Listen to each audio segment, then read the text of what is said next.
8 starters and a first-round offensive lineman to the NFL each of the past 2 years. Now, my spotlight, the guy that I'm looking for today, is Christian Wilkins. He lines up inside a tackle. He lines up outside and in to create matchup problems, and we'll even see him on the offensive side of the football. He and Dexter Lawrence form what Clemson calls the jumbo package on the goal line. That's 700 pounds of man leading the way for Wayne Gallman. And Ronnie, that's not the only place he wants to make an impact offensively. He wants to be the J.J. Watt of the Clemson Tigers. He may line up out wide and catch a fade route for all we know. The Clemson Tigers won the toss, elected to defer. So Greg Hyugel's going to kick it away to Troy and Jabir Fry and DeAndre Douglas. They are the deep men for the Trojans. They won their first game of the season last week.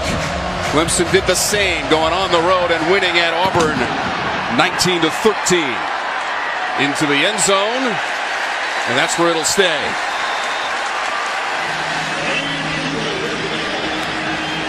All right, it's time for the Food Line impact players when the Trojans are on offense, Dave. When you look at their big center, sophomore, he's the guy that's starting in there for a replacing a veteran at center. He's got to make sure that he takes care of business against this expanding defensive line that Roddy Jones just talked about. And then Jordan Chun coming back from a knee injury. The first play out of the box last week against Austin Peay, he goes 48 yards for a touchdown. They're excited to have the big fella back toting a rock. Trojans are 1-0 with a win against Austin Peay last week at home, 57-17 when they rolled up over 700 yards of total offense. Brandon Silvers, number 12 at the controls. He'll go to the ground and go up the middle, and that's Jordan Chun, the 6'1", 231-pound junior for the run. Bulwer makes the tackle, a 9-yard pickup. Heck of a matchup. Got a 231-pound running back going against a 235-pound linebacker. And Chun, you see the power of Chun is the leader of that defense. Bulwer has to come over and really kind of ride him to the ground. Key interception in the win against Auburn last week by Ben Bulwer, the senior from Anderson, South Carolina. This is going to be Emmanuel Thompson, and there is no gain. Time for our Toyota impact players, Dave, on defense for the Clemson Tigers. The guy that just made that play, Carlos Watkins, 305-pound nose tackle, just flowed down the line and made a tackle on the bubble screen. He's the only senior with a lot of young people around him. Bulwer, we just talked about, he's the leader of the defense. He comes back from that outstanding defense a year ago. And in the back end, Tankersley is the only returning starter. So a lot of new people, but here at Clemson on defense, they just reload. Those the Food Line impact players for the Clemson Tigers on defense. It is 3rd and 1. They'll try to go up the middle. Second effort from Chun. Did not appear to get it. No gain on the play, and 4th down for the Troy Trojans. Troy willing to roll the dice here early in the game. Tom, ball at their own 34-yard line. Looks like they're going to leave their offense on the field. Outstanding play by Lamar. Trey Lamar, one of the young players defensively for Clemson. Troy going on 4th and 1.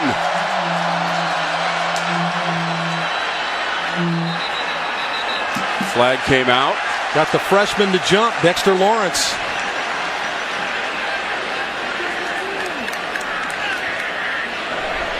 .57 offense, simulating a snap, 5-yard penalty, 4th down. Actually, it's Farrell, the freshman, right here that's going to jump, but the center is going to kind of move the football. You saw him just tug on the football just a little bit and got Farrell, the redshirt freshman, to come across, and so the penalty goes against the Trojans as opposed to the Tigers. So now Troy will have to punt. Ryan Kay will come in to punt. Ray McLeod will receive that punt from Ryan Kay.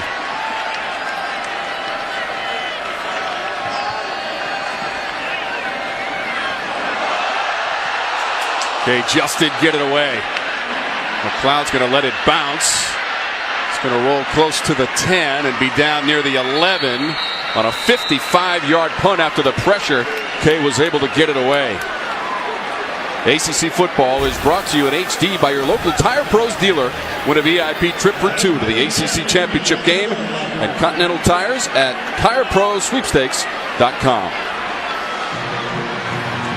Well, what do you say about the All-American Deshaun Watson? 4,000 yards passing, 1,000 yards rushing. Those are his numbers a week ago against a really stingy and tough Auburn defense on the road at Jordan-Hare. Tough place to win. They were able to get it done. Watson looking to clean some stuff up this week. 399 yards of total offense in the win at Auburn. And Troy is able to swallow up Wayne Gallman. Time for the food line. Impact players for the Tigers on offense. Well, Guillermo up front is the senior. He's the leader of the Union. The Union's what they call their offensive line, usually the tightest group on any football team. And then Wayne Gallman, a guy that kind of gets lost in the mix with Deshaun Watson, had 1,500 yards rushing a year ago, 9 100-yard games. Outstanding player. Gallman with 123 yards rushing last week against Auburn. That pass is complete up near the 19. Jordan Leggett is number 16 on the catch from Deshaun Watson. This is another one of those guys, and Leggett, number 16, just going to find that hole in the zone. Good quick throw from Watson, and now they're 3rd and short. Leggett led this team in touchdowns a year ago with 8 touchdown receptions. They got 9 on that previous play to set up 3rd and 2. From their own 18. Watson escaping the pocket. Wants to get that first down himself. He's up to the marker, but there is a flag out at the 16-yard line. Holding 75 offense, 10-yard penalty, still 3rd down. Let's look at our food line impact players defensively for Troy. You look up front, Junior Conde, transfer from North Carolina, knows the D coordinator Vic Koenig played for him. They love his leadership. The senior Lloyd, one of the top returning tackler on this team, was 73, part of that East Mississippi Community College tandem that comes over from that group. And then, of course, Rookard will affect the game not only at free safety, he's an outstanding return guy as well. So the holding penalty went against the Tigers.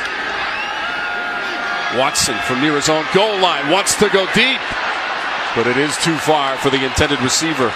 That was Artega Scott trying to break free, and it brings up 4th down. Jalen Harris is stride for stride with him, although Scott did detect some contact, did not get the marker. Good job by Harris. It's a bump and run one-on-one coverage. He's one of the more explosive players in the country in Artega Scott. So Harris stands up to the test, the junior from Dothan, Alabama. Andy Teasdall to punt from his own end zone. The graduate student from Winston-Salem, North Carolina. Rookard is the deep man. Rookard at about his 44-yard line. Waiting for the punt from Teasdall. Comes up to meet it at the Clemson 47 after a 37-yard punt. So great field position for the Troy Trojans. The road all the way to Charlotte. Today for the Tigers against the Trojans on ACC football. Football is brought to you by Mellow Mushroom, a higher order of pizza. By your local Toyota dealers. Toyota, let's go places. By Progressive Insurance. By Coke. And by Tire Pros.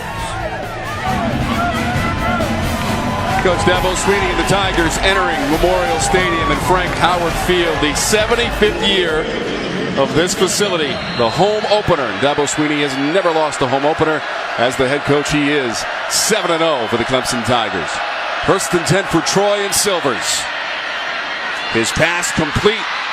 And inside the 35-yard line as Thompson made the catch, but a flag did come out. 16 yards on the play. Again, there is a penalty marker. I don't know how this ball got through Tankersley's hands. He's the leading interceptor from a year ago.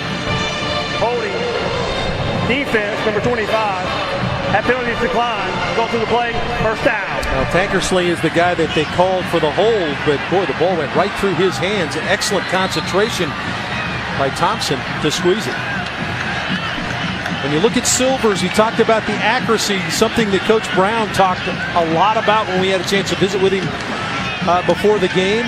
And he's the second all-time leading receiver. You see it in completion percentage. But he talked about just his overall feel for the offense now in coming into this season, and then also the ability to know who to get the football to in key situations.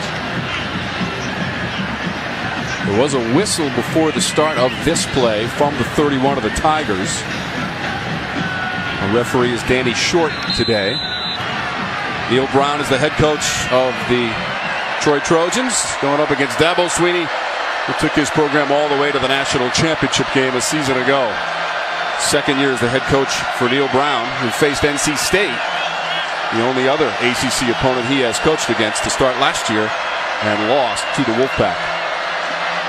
Silvers, complete. That's Douglas on the catch to the far sideline, about a yard short. They picked up 9. Van Smith forced them out. Trying to spread Clemson out. See, Clemson got away from their 4-man pass rush, went to a 3-man rush. Now they've jumped back into a 4-man line, trying to provide pressure against Silvers. Short second down play to the end zone. And Douglas was trying to find it too far for him. Again, it was Van Smith on the coverage. Well, again, this is pressure. You have to pressure a quarterback with the 4-man rush. And Carlos Watkins, number 94, is able to get into Silver's face enough to make me inaccurate with the throw to the corner. It's a talented young group up front. Boldware runs the show, number 10. He's the guy looking to the sideline to get the call. But it's a group up front, very young, talented. Watkins, the senior, the only one. Just 35% on third down a season ago for the Trojans. 3rd and 1. Incomplete. Again, Douglas was the target. Ryan Carter running with Douglas. And now 4th down for Troy. Now trying to flood the left side, offensive left side, right side for Brent Venables' defense. He calls those defensive units coming in. It's going to be a field goal attempt for Troy from Ryan Kay, who made his only attempt last week against Austin Peay. This will be from 39 yards away to open the scoring, potentially, for Ryan Kay, the senior.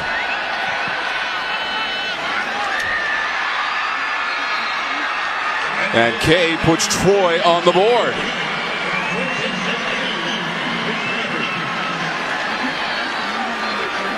So Deshaun Watson and the Clemson offense will have a chance to respond. This is ACC football presented by Mellow Mushroom.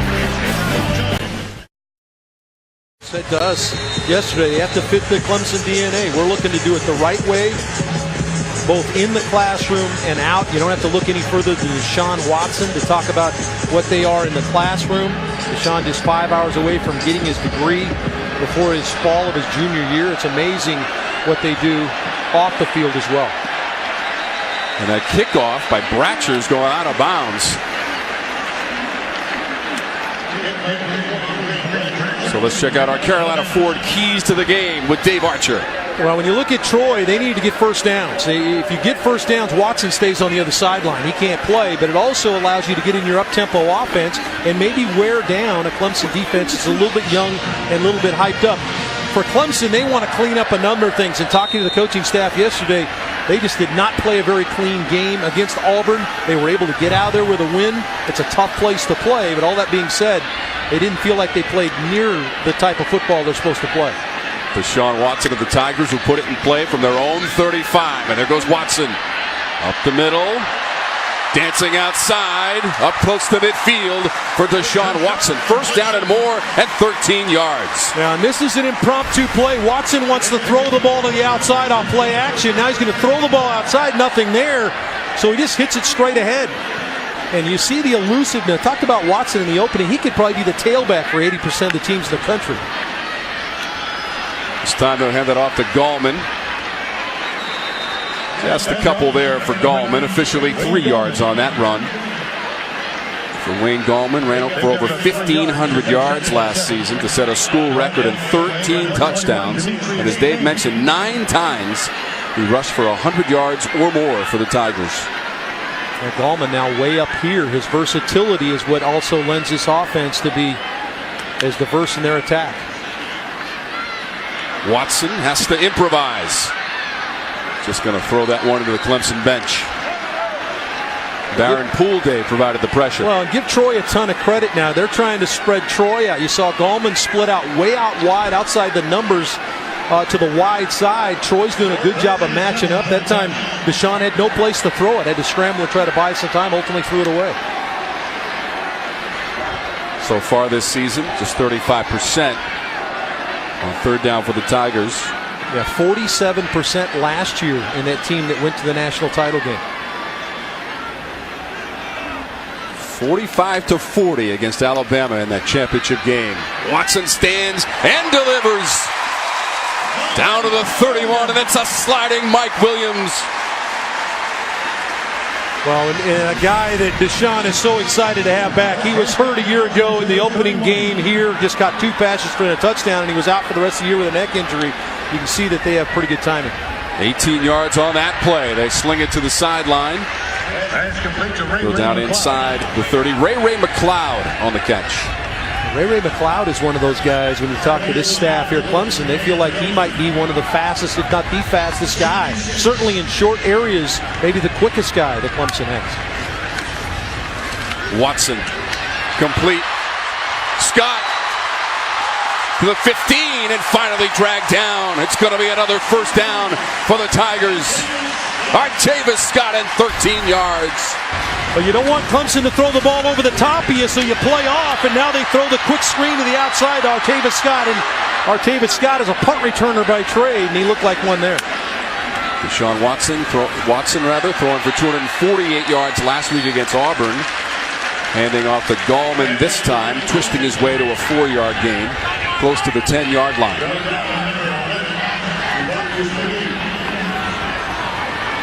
McGee had the tackle for Troy on its heels as the Tigers forced their way towards the end zone, trailing 3-0 in the first. Just a little bit there for Gallman. Good job by McGee again, folding in and getting in on the tackle on Gallman. This is a part of Clemson's team that probably gets overlooked with all the flashy stuff on the outside and the quarterback, but they really get after you up front with a power running game. You mentioned Tom Gallman, over 1,500 yards, a school record a year ago. They want to run the ball right at you. 3rd and 5 to the end zone. Incomplete as Leggett was the intended receiver. Chris Weatherspoon on coverage. Well, it looked like he hooked him too. That's what Watson and Leggett were looking for. Little pump route to the inside. The tight end's going to be the right of your screen, just going to appear. Don't quite see it, but it looked like Witherspoon wrapped him up around the hip. That's certainly what Leggett was looking for. We want to alert, Dave, our ACC network affiliates down the line. That next commercial position will be position number 5. Here is the field goal attempt. Hyugle, who was 2 for 2 last week against Auburn, from 26 yards away to even it up.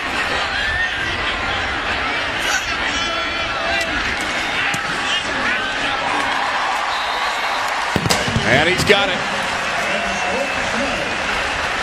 Once again, we want to alert our ACC network affiliates down the line. The next commercial position will be position number 5. Field goal for the Tigers. All tied up at 3 in Death Valley. One of the best places for a pregame meal, which means it's bow time at Bojangles. Grab a big box and feed the whole group with Bojangles chicken, biscuits, fixins, and tea. Remember, it's always bow time when you're tailgating. Go get that big bow box and enjoy some tailgating. It was bow time for me as I drove up from Atlanta to Clemson yesterday. So always bow time. A couple of field goals represent our scoring here in the first quarter.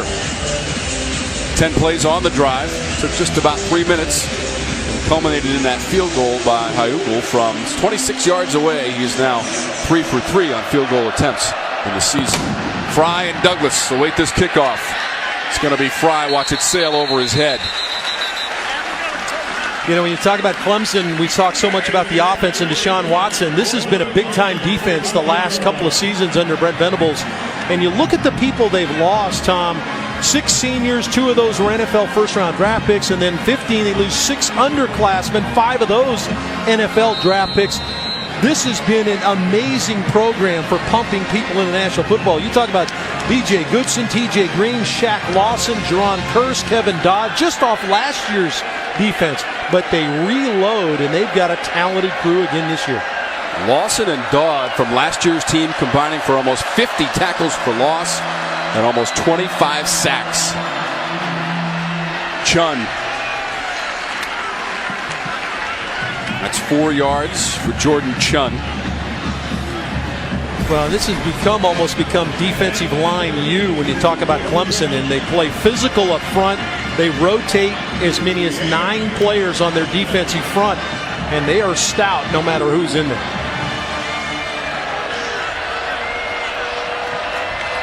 Big Scott Pagano, one of the more veteran players, 56 up front. And he's just a junior. From Honolulu, Hawaii, part of this defensive unit for the Tigers. As we go inside of 7 minutes to play in the first quarter. Silvers at quarterback. Quick release. Not much there as Douglas made the catch. Just 3 yards on that play. Jadar Johnson, the safety, a guy that played a ton for him last year, played in all 15 games, just one start, number 18 playing safety.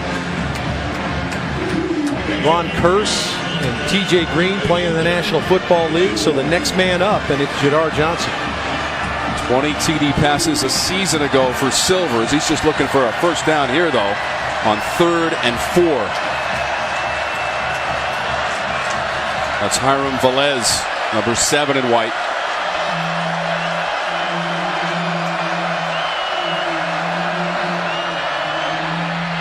On the run, Flakes up the sideline near midfield. Big play for the Trojans. Andre Flakes. Johnson forced him out. Well, it's really a jet sweep, but it counts as a completion for Silvers, which you'll love when you have a play like Flakes who can get up the field and make that kind of run. So excellent job by Troy stretching this defense sideline to sideline. There's a whistle that stops the play from the 49 of the Trojans. Offside. Defense number 45 with contact. 5-yard penalty. First down. Talked about how important it is to get first downs for Coach Brown's offense, and you see Brent Venables trying to get the play in from the sideline. This is a real test. Even though they play up tempo at Clemson, it's tough to play this fast, and Troy is one of the better teams at playing this high-paced, fast offense. So now 1st and 5 for the Trojans.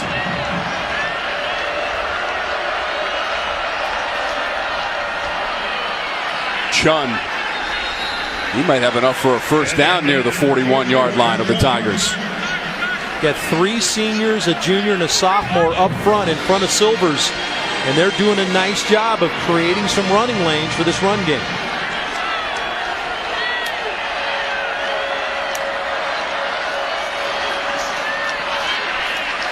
Josh Anderson runs it into the pile. No gain for Anderson.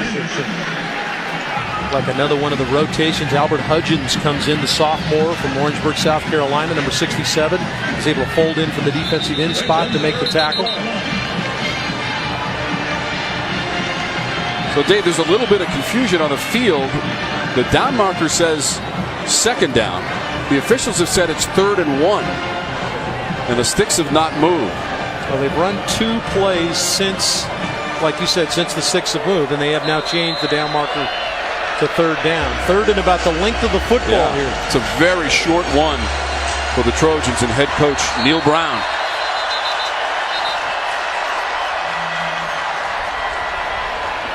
Coach Brown was upset that the fact that the play clock had wound down on them. They didn't think they were going to get the play off. Clock will start on my ready.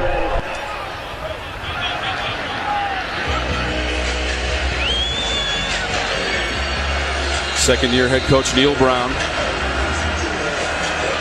Also an assistant at Kentucky and Texas Tech. Played collegiately at UMass in Amherst, Massachusetts, in the western part of the state. Big 3rd and 1. Snap is high to Chun. And he's going to lose yardage on the play. Back to the 48, Van Smith. A loss of 6. Maybe a little bit too cute here, Tom. Instead of maybe just running the quarterback sneak on 3rd and short, they motion Silvers out and they go to a wildcat, and the snap is too high for Chun to handle. And all Clemson needs is a moment to get up to speed, and there's a number of Tiger tacklers around the football. Christian Wilkins, number 42, also there. Sophomore from Springfield, Massachusetts. So now it's 4th and 7. Well, there's always a few plays in every game that I know coaches and players look back and said, man, I wish I could have done that one over. That might be one right there that Coach Neil Brown is going to look back at and say, you know what? We might have got a little too cute for ourselves. Delay offense. 5-yard penalty. 4th down. So that's the word from Danny Short, and that goes against the Trojans. That'll push Ryan Kay, the punter, back. Ray McLeod is going to receive this punt, standing at his 14-yard line.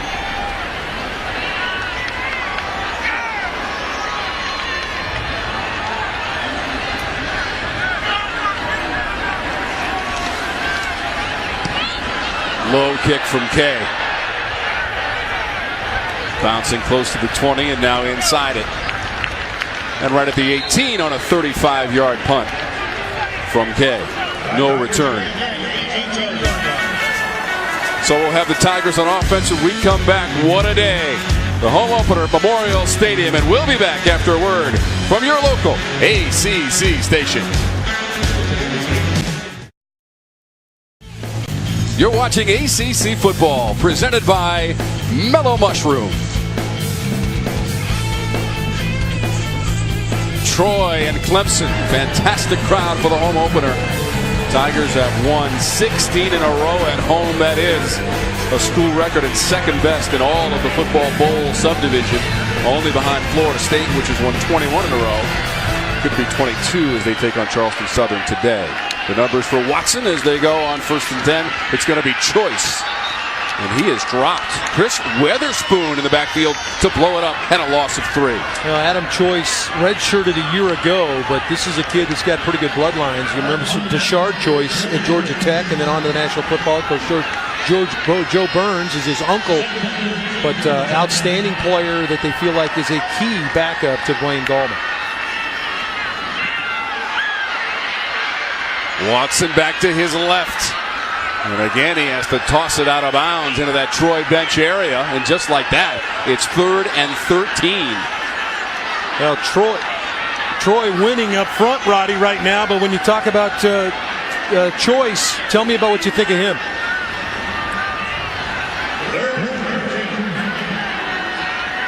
Natural runner, a more natural runner than even Wayne Gallman. I played with Tashard Choice, who Adam Choice is related to, and you talk about patience and vision. I know Tashard has told Adam a lot about those two things, which is why he's such a natural runner.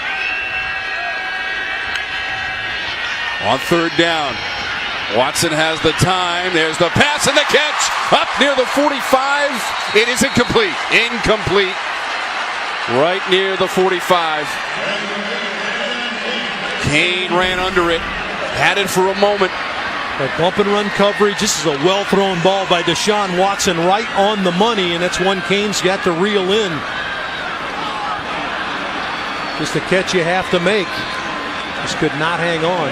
Good tight coverage, though, by Troy. Those are the kind of plays he's going to need to make for his quarterback. A little bit disconjointed now offensively for Clemson. Having a tough time blocking Troy, not giving Watson enough time to sort things out. It was Jalen Roundtree who made the play defensively as Teasdall hits one off to the right, and that's going to bounce out of bounds near midfield. So again, the Trojans will have excellent field position, a 36-yard punt. All right, here are our Coca-Cola ACC standings as we reflect back to the 2015 season. The Clemson Tigers undefeated 8-0 in conference play, and that included, Dave, a victory against Florida State. Oh yeah, they have a pretty big game coming up October 29th. Yeah, it's in Louisville. Don't forget about Louisville. Yes. How good did they look last night? And Lamar Jackson and what he's bringing to the table. Don't sleep on NC State as well. They've got a talented crew. North Carolina, of course, got off to a tough start against Georgia. You got Miami, Pittsburgh, Duke, Virginia Tech, who we saw last week. So they have a big game tonight against Tennessee. So could be anybody out of that division, the other side of the division. Silvers gets rid of it. Complete inside the 25. DeAndre Douglas up top to make the catch. Well, it's a well-thrown ball by Silvers with defenders in his face. We talked about his ability to be accurate. Pagano lays the boom to Silvers, but how about the accuracy on the throw and then the concentration to make the catch on the back end? Outstanding catch by DeAndre Douglas. A 30-yard connection between Silvers and Douglas. Ball at the 21 of the Tigers as we go inside of 2 minutes in the first period. And a slight delay. The play never develops, and Chun is dropped Kendall Joseph is number 34 and a loss of 2. Joseph steps in at that middle linebacker spot. We talked about B.J. Goodson moving on to the National Football League. Before him, Stephon Anthony played middle linebacker. Now it's Kendall Joseph's opportunity, the redshirt sophomore.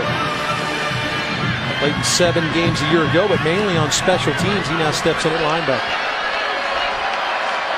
2nd and 12 for Troy.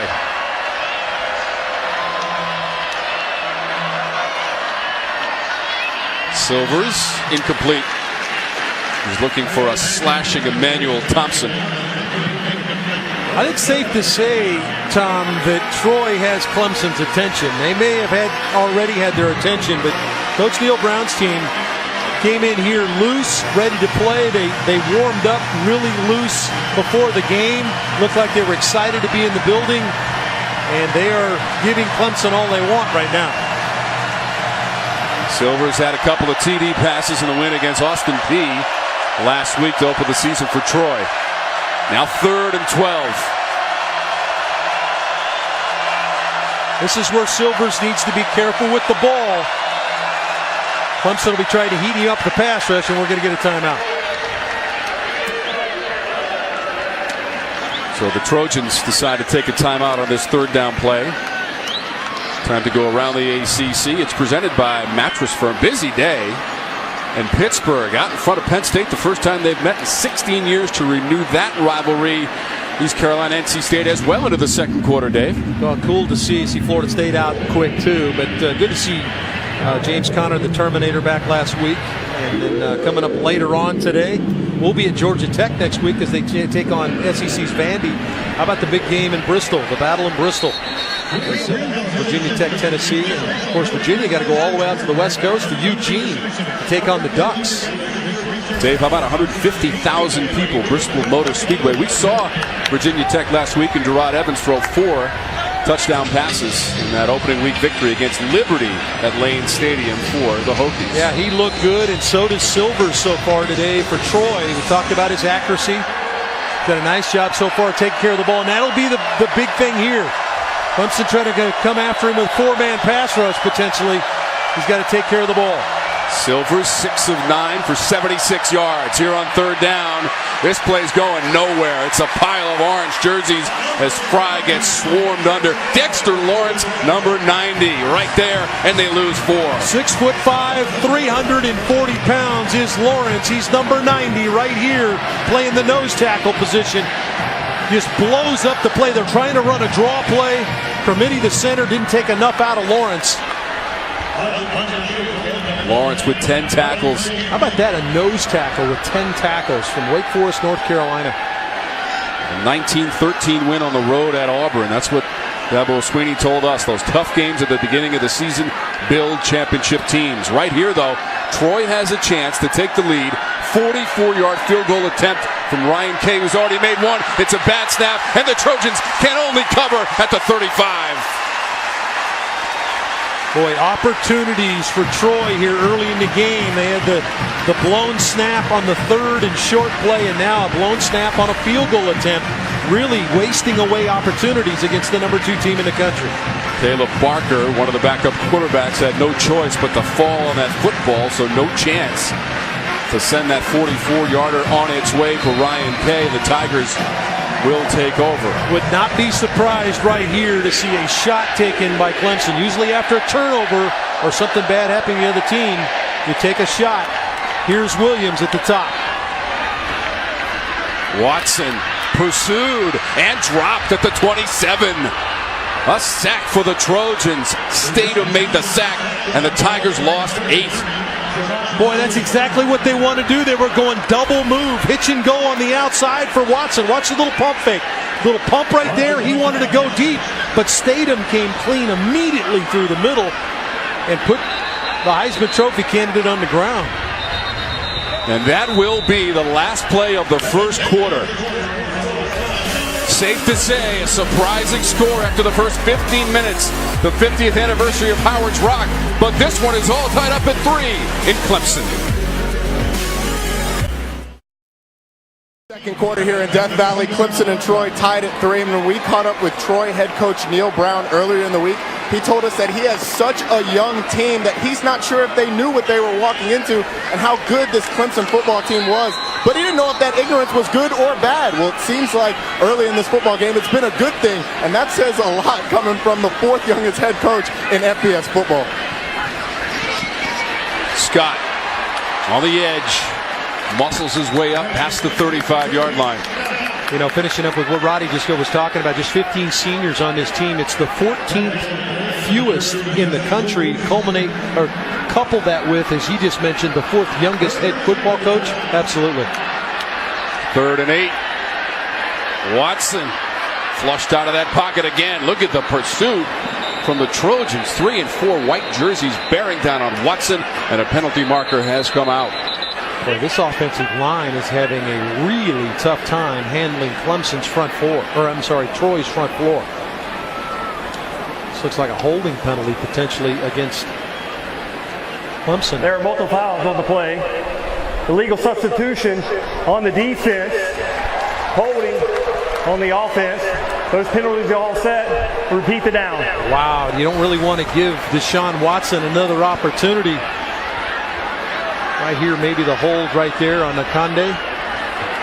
Deshaun takes care of the ball and gets out of bounds. But the illegal substitution for Troy gives Clemson another opportunity. And Tom, we've been talking about this, the little mistakes, the bad snaps, and now to give Clemson one more opportunity on 3rd down. Come back to haunt you a little bit. If you look at the first quarter stats, the two teams combined 2 for 9 on 3rd down. Defensive game. 3rd down situation for Deshaun Watson, the junior from Gainesville, Georgia, working out of that shotgun for the Tigers. The release intercepted at midfield, picked off and down the sidelines for Troy.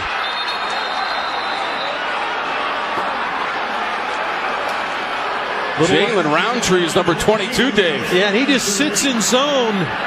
I'm not sure Deshaun Watson saw the coverage, but when you're heating the quarterback up, his decision-making tends to speed up a little bit and didn't let the play develop. Roundtree's sitting there waiting for the football, almost as though Watson was playing catch with Roundtree. Now Deshaun's got to go make a tackle. And look at the opportunity for Troy. Boy, you hear an uneasiness here in Death Valley as the Clemson fans aren't used to seeing the mistakes. 25-yard return off of the interception from Roundtree, his first of the season. So from the 26 for Troy, and Brandon Silvers remains in the game. Man coverage across the board for Clemson. You can see them all up tight. Deflected at the line and intercepted. Tigers get the football right back. Jalen Williams.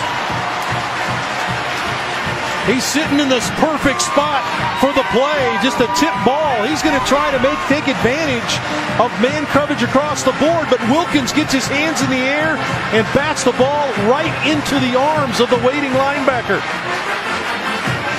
Williams just scoops it up and takes off with a little escort from Wilkins, but nice play by Wilkins. Couldn't get there. It was a short drop, quick throw. Get your hands in the air, try to create a tough throwing lane, and Wilkins did that. 4th interception of the season for Williams. This is the best starting field position of the game so far for the Tigers. On their own 37. It's going to be Scott trying to swing it around the edge.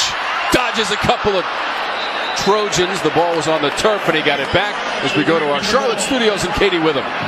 Tom, we head out to East Carolina. Stan, it has been a back-and-forth game. The Wolfpack heard you. Absolutely. You got Ryan Finley, quarterback, comes in, 80-yard pass to Stephen Lewis, and that is a house call. In honor of Randy Moss's son being in NC State, we're going to call that a Randy.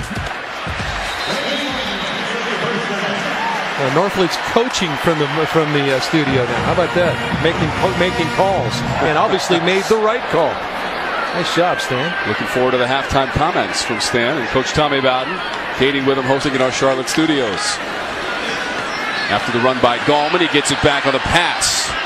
First down play, he goes out of bounds into Troy territory. Really impressed with how Troy's running sideline to sideline defensively. Talked to Vic Koenig, the defensive coordinator at Troy. Asked him about the speed that Clemson plays. Well, his offense plays the same speed, so they're very accustomed to having to line up quickly, stretching sideline to sideline, and they look very comfortable here in the first quarter plus. Second down play through the hands of Ray McLeod at the sideline. We talked about Vic Koenig, longtime defensive coordinator. Was it here at Clemson? An outstanding coach at North Carolina. Linebacker, played against Vic. He was at Kansas State as a linebacker, tough guy. Does an outstanding job. Defensive coordinator here in Clemson from 2005 to 2008 under our good buddy Tommy Bowden. Well, he talked reverently about Tommy Bowden, did he not? Very kind words to say, and I have to agree. Although I had to spend 3 years with him in the studio, so I got to know him pretty well. This one deflected, and it hits the turf near midfield. Trying to check the ball down to Wayne Gallman. Nothing going on downfield. He got pressure in his face. Gallman had just turned around. Gallman blocking for the quarterback, just going to turn around. So he's just trying to dump him the football, and he hits one of his own linemen in the back. Looked like Taylor Hearn, the left guard, got in the way of the throw and kept Gallman from catching the football. Boy, very disjointed first quarter and 3 minutes here for Clemson on offense. Ruckert waiting for the punt from Teasdall. Watson's numbers so far, Dave, 7 of 15 through the air and 63 yards as the Tigers punt this one. It's going to bounce at the 1 and go into the end zone. 47-yard punt. There is a timeout on the field. This is ACC football presented by Mellow Mushroom. Troy and Clemson tied at 3.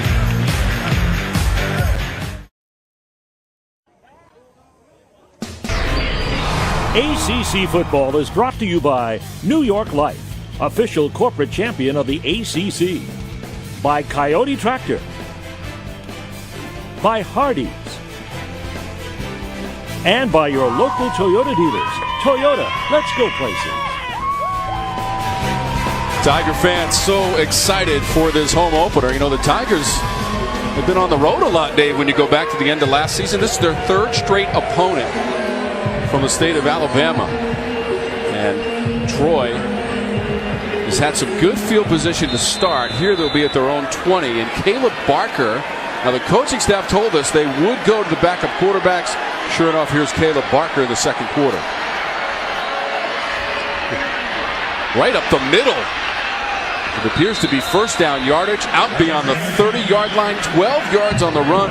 It's Caleb Barker, the freshman. Yeah, freshman, Decatur, Alabama, Priceville High School, 4,300 total yards his senior year for Barker. Outstanding runner. They wanted to get all three of their quarterbacks in, but I think you mentioned earlier, Tom, Barker now in for Silvers. Outstanding runner.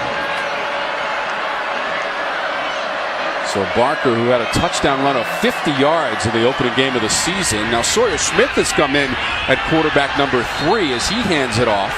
This is Josh Anderson with the run. He picks up 8 yards. But again, we've seen 2 different quarterbacks in the last 2 plays, Dave. Well, Anderson had a touchdown run a week ago. I think everybody ran for a touchdown for Troy last week against Austin Peay, as it turns out. But Anderson with a nice run there on first down. And now all of a sudden what we saw happening when Clemson has the ball, with Troy's defensive line winning the line of scrimmage, now all of a sudden Troy's offensive line trying to take control a little bit in the run game. Sawyer Smith, number 3, is in at quarterback. 47-yard TD pass in the game against Austin Peay. He has his receiver Thompson, number 8. It's going to be another first down. They got 4 yards on that pass play. It's a good catch by Thompson, too. The ball was thrown a little bit to the backside, but a good catch by Thompson. Little uneasiness here, Roddy. You're exactly right, Arch. When we talked to head coach Neil Brown, he said that with 2 freshmen backup quarterbacks, they wanted to get them some experience early. But the offense changes with these 2 guys in the game. With Silvers in the game, they're a spread team that throws the ball all over a yard. With these 2 guys, it's more of a spread option team, zone read. And there's an interception right there at the 45-yard line. Kendall Joseph twisting in the air, and he's got the second pick of the game for the Tigers. Well, and that may be why, as Roddy was just talking about, zone read, running the football a little bit. You got 2 young quarterbacks that have not seen college tight coverages, but Joseph, the linebacker, the new middle linebacker here at Clemson. What an athletic play that was in a ball that should never have been thrown. That was into coverage, freshman mistake there to push that ball into the middle of the Clemson defense. Big play by Kendall Joseph. Joseph, who had 14 tackles and 3 for a loss in the win against Auburn and a sack, has his first interception of the season, and the Tigers get the football back at their own 46-yard line. So back and forth between these two teams with the turnovers most recently. 1st and 10. Quick trigger. Wide open. McLeod dusts a man at the 40 and bounces out inside the 35. Ray McLeod on the catch for Clemson. Well, Ray McLeod, outstanding running back when he was in high school at Sickles High School in Tampa, Florida. Ran for over 2,100 yards his senior year. And here's some of that running back. Just dropped his shoulder on Jalen Harris, the corner. 20 yards on that play after that collision on the edge. And now the flip to Fuller. He's going to lose a yard on that play. C.J. Fuller. Good quick force by Melton, the corner. Number 4 came up. Marshall was able to come in and help make the tackle, but a good job by Fuller, or by Melton, the corner, against Fuller. Keep in mind the Tigers have won 38 straight games against unranked opponents. As Watson fires, it is deflected up in the air at the 40. Conde with a piece of it. He's the transfer from North Carolina. And Baron Poole is going to drop the hammer on Deshaun Watson, number 97, the interior defensive lineman for Troy. Our 1st and 10 line brought to you by the North Carolina Education Lottery, celebrating their 10th anniversary and over $4 billion raised for education. Watson has all day. Toward the end zone. Diving grab. It is a touchdown. Hunter Renfrow. What a catch in the end zone for the Tigers.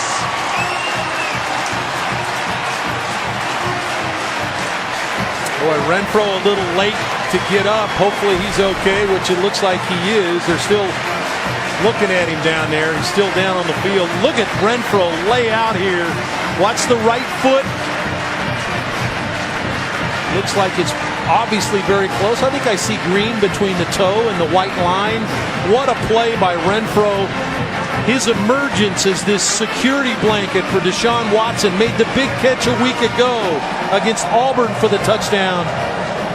Had 2 touchdowns against Alabama in the national title game. How about this catch from the former walk-on? The only hope that he's okay, because he's still down over in that side as we look very closely. Watson's eyes immediately look for number 13 as he skated out of the pocket.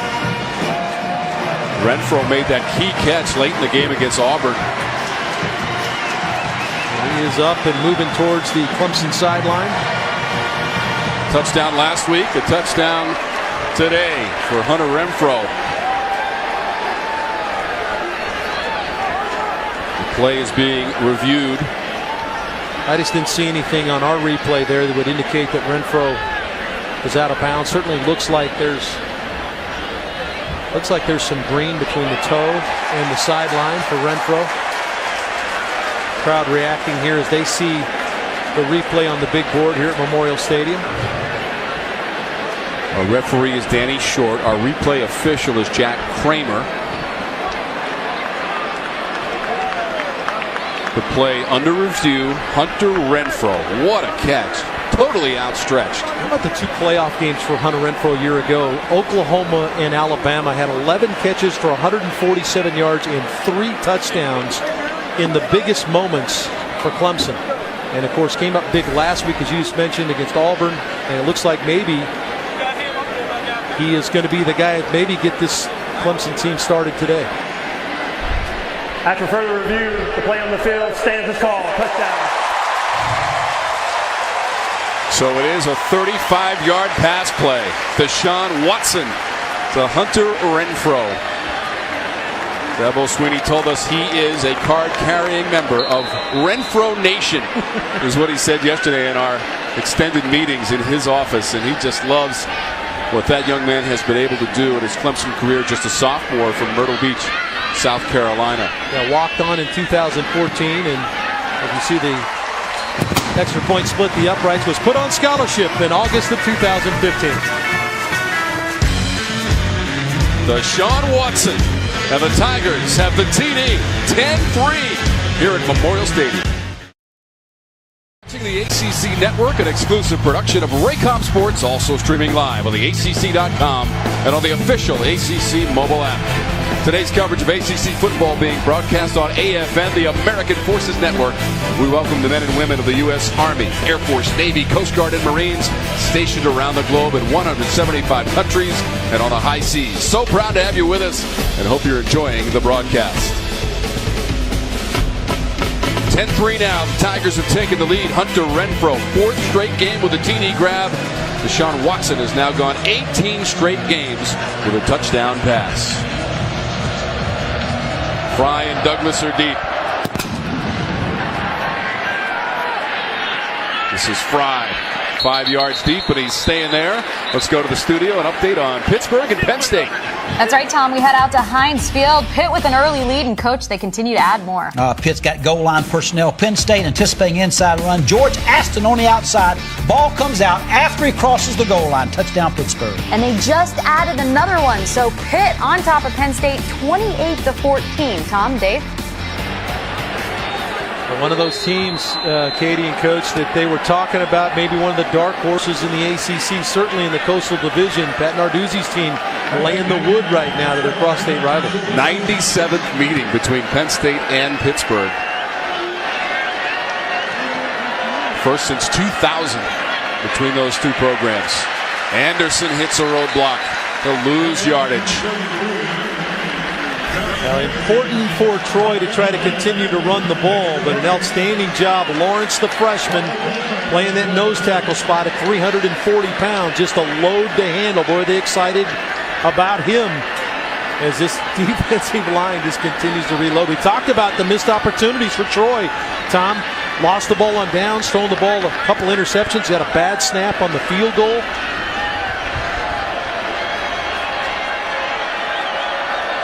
Second and 11. Chun. He'll get two. Bring up third and long. Well, Christian Wilkins played defensive tackle a year ago. They've moved him to the outside now, and he's one of those heavy-handed guys that's tough to handle. 310 pounds playing the edge. Springfield Mass guy, Tom. Home of the National Basketball Association Hall of Fame. I used to work out there in the early days of my television career, Dave. And Christian said he used to watch the station I worked for. But he got your autograph. He had not been born when I was working there. So here's third down. Over the middle and complete, short of the markers. That's John Johnson, number 2 on the catch. But it is going to be a little bit short, maybe a couple yards short for the Trojans. They got 7 on that play. Well, and Troy has not been shy about saying they're going to go, and here we are again at the 34. They're going to go at it again. 4th and 1. Chun, the running back, to the right of the quarterback, Brandon Silvers. Maybe try to pull Clemson off. Play clock down to 7. Going to try to pull them off. This is all a ploy to try to pull Clemson offside. They're not going to be able to do it. And Troy took a timeout there with just 8:02 remaining in the second quarter. So the attempt by Neil Brown and his coaching staff to draw the Tigers offside, unsuccessful. And it's 4th down again. This time, though, a sure punt coming up. Well, this is Troy. This is Tom, where you, as a coach, you could come in with potentially your punt unit and have your fake in place. It'll be interesting to see if Dabo Swinney keeps his defense on the field, thinking maybe there's still a chance they'll go. Dave, the AP Top 25 is brought to you by Progressive Insurance. Two of the top three, these Tigers and the Florida State Seminoles, were playing Charleston Southern this week, but then they have to go to Louisville next week. Well, Lamar Jackson has had 2 unbelievable weeks. I know it was much to your chagrin we had to watch your Syracuse Orange. That's Tom okay. They hung tough for a while, Dave, but Louisville was just too strong. Lamar Jackson is amazing. Talked a little bit about the comparison to what he is and maybe Michael Vick. I think he's a more accomplished passer at the college level than Vick ever was, and he certainly has elusive. But look at the numbers of Lamar Jackson. 13 touchdowns, more than every team in the FBS. So now Troy has come out on 4th and 1. Looks like they're going to try to go for it again. Now a whistle stops the action. Play clock had gotten low. I think they're going to have to reset the play clock. I think that's what the conversation is here. And you'll blame Coach Brown. I mean, this is an opportunity at the number 2 team in the country. Now you are playing well defensively. So that may be the one question you have here is, would you punt and let your defense continue to play at the level they played so far? Looks like the Trojans are going to go for it on 4th and 1. Before the timeout, they tried to draw the Tigers offside and let that play clock get way down. Now it's going inside of 10. Here's the play. They're going to have it and more in the Clemson territory. Down the sideline, and it's Jabir Fry. And Fry goes to the end zone. On 4th and 1, a flag came out after the play at the 1-yard line. But Jabir Fry on 4th and 1, 66 yards off the right side. Well, what a gutsy call. And we'll take a look at the flag. This might be a celebration early. But Fry is a guy that's got great speed, obviously. Just the sweep play caught Clemson obviously off guard. Clemson was crowding the middle, expecting maybe quarterback sneak or their big back straight ahead. They faked that and Fry on the kind of a jet sweep scenario. And it's a gutsy call against a fast defense to run to the perimeter. This is Danny Short, our referee. After the touchdown, unsportsmanlike conduct, taunting, number 5 on Troy. That penalty will be carried over to the kickoff. Well, Tom, let's take a look at Elk. See how crowded, look how crowded they are here, and they're going to run the sweep. Need one block on the edge. There's the block, and Fry's down the sideline. Remember, Clemson subbed in bigger people thinking, okay, they went to a big package. We got to get bigger people on the field, so not as much speed necessarily on the field in the back end for Clemson, and Fry shows it in the end zone. 66 yards on that run on 4th and 1 after they had tried to draw the Tigers offside. 4th down conversion for Troy and a touchdown.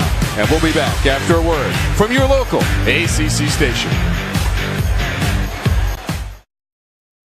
ACC Quarterback Challenge presented by Coyote Tractor. New and improved. The ACC's football game lets you practice your passing from the backyard to the beach. Quarterback your favorite team. Download for free today. We are all tied up at 10 after a 66-yard play on 4th and 1 for the Troy Trojans here at Memorial Stadium. Again, the two teams have only met once prior to today. That was 2011. Troy had a 16-13 lead at the half in that game, although the Tigers did go on to win it 43-19. And Troy has only beaten one ACC opponent in their history, Dave. You have to go back to 1947 when they won at Florida State, 36-6. This kickoff's going out of bounds also. Once again, here's that TD play. 4th and 1, and it's Fry around the edge. Here's Christian Wilkins. They're going to influence blocking, meaning nobody's going to block him. He's going to step across. He gets influenced into the backfield. They use Christian Wilkins' aggressiveness to a disadvantage for him. He shot into the backfield thinking it was going to be an ISO play straight ahead. They got Fry to the perimeter, never even blocked Wilkins on the play. Outstanding design by Coach Brown's offensive unit. Really good job. And really an interesting sequence by the coaching staff, Dave. They tried to draw Clemson offside on 4th and 1, called timeout, then went back out, tried it again. Well, you gotta love that Neil Brown is going to take his shots. Hey, we're in the house of the number 2 team in the country. We're only going to get this opportunity once. Let's go after it. Watson. Scott got away from a tackler at the 45 and up towards midfield. 17 yards on the catch. Artavis Scott. Taking advantage of the soft corner, meaning the corner was backpedaling out. Throw the ball quickly to Scott and let him run after catch. See how the cushion up here. See how far off the corners are. They're going to take advantage of that to the wide side of the field. Watson's pass completed the 40. It is Kane. Another first down play for the Tigers. This classic example of taking what the defense gives you. Soft corner to the wide side of the field. Same play other way. Deion Kane catches this one. That one chews up 14 yards to the 36 of Troy. And first down. Look at Troy close up with the corners now. Want to take away that throw. Watson to the air again. He's going deep to the end zone. It is incomplete. Kane, the intended receiver, in the end zone. Yeah, and this one's on Deshaun Watson because Deshaun doesn't get the ball out there. Kane's going to run clean. They got the corners up, which put the receivers on safeties. Now Deshaun just has to throw the ball to the back line.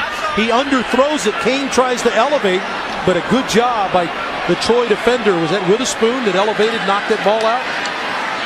Melvin Tyus was also back there, day number 12. This will be Fuller. Tyus, the freshman, did a good job of getting back into the play and batting the ball down. But it's the chess game when you start talking, Tom. They took the quick throws to the outside. All of a sudden, Troy comes, responds, corners up as you look at Deshaun's numbers. And then now you're throwing the ball against safeties with your receivers.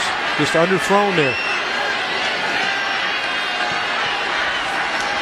Scott, the leading receiver, with 4 catches for 47 yards this time. Watson trying to get that first down. Might have come up a yard short as he was diving.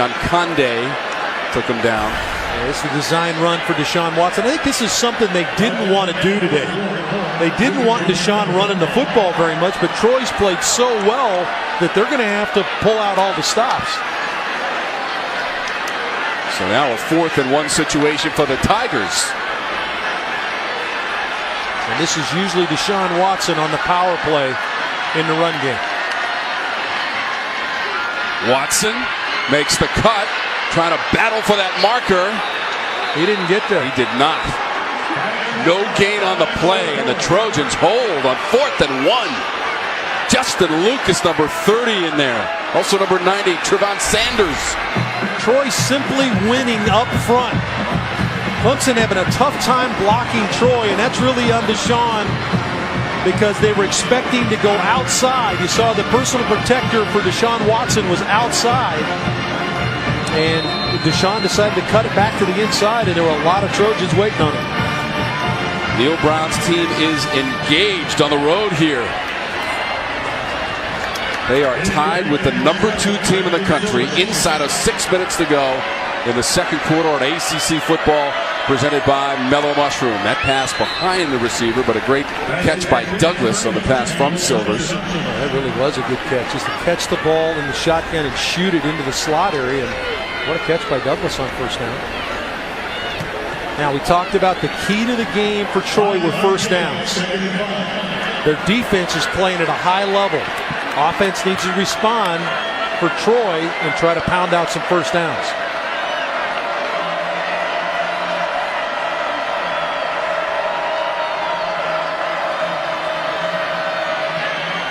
Silvers to Chun. He's got a first down. He's up near the 45-yard line as he barrels his way. Dorian O'Daniel forced him out. Yeah, and he ultimately makes the tackle. O'Daniel has a chance for the tackle. It's a screen play. 3-count screen to Chun. Now, O'Daniel's there, but look at the stiff arm by Chun to keep him off him. And then he able to pound it up the field for a first down. Ran into Jajard Johnson as well on that sideline. Some physicality. 14-yard pickup for Chun. Mentioned he was hurt a year ago in their first game, back off of a knee injury, and well, he's looked good in the first 6 quarters of football. Only had 7 carries a season ago. This the pass to the boundary, and whistles by The two players in the vicinity. Salim, the intended receiver. Wanted to take a shot against bump and run coverage on the outside, but again, pressure changes the thought process, or at least the timing mechanism for Silvers, as Wilkins broke clean. Christian Wilkins, number 42, broke clean and put the pressure on the quarterback. Wilkins has a sack today. 2nd and 10.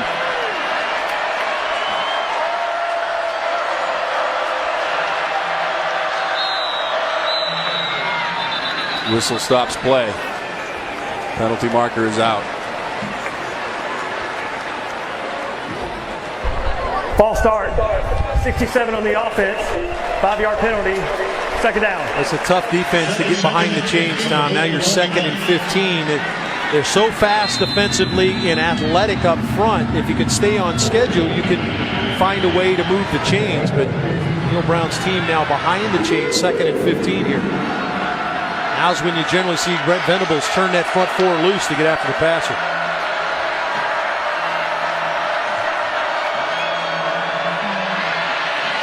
Silver's pass is intercepted.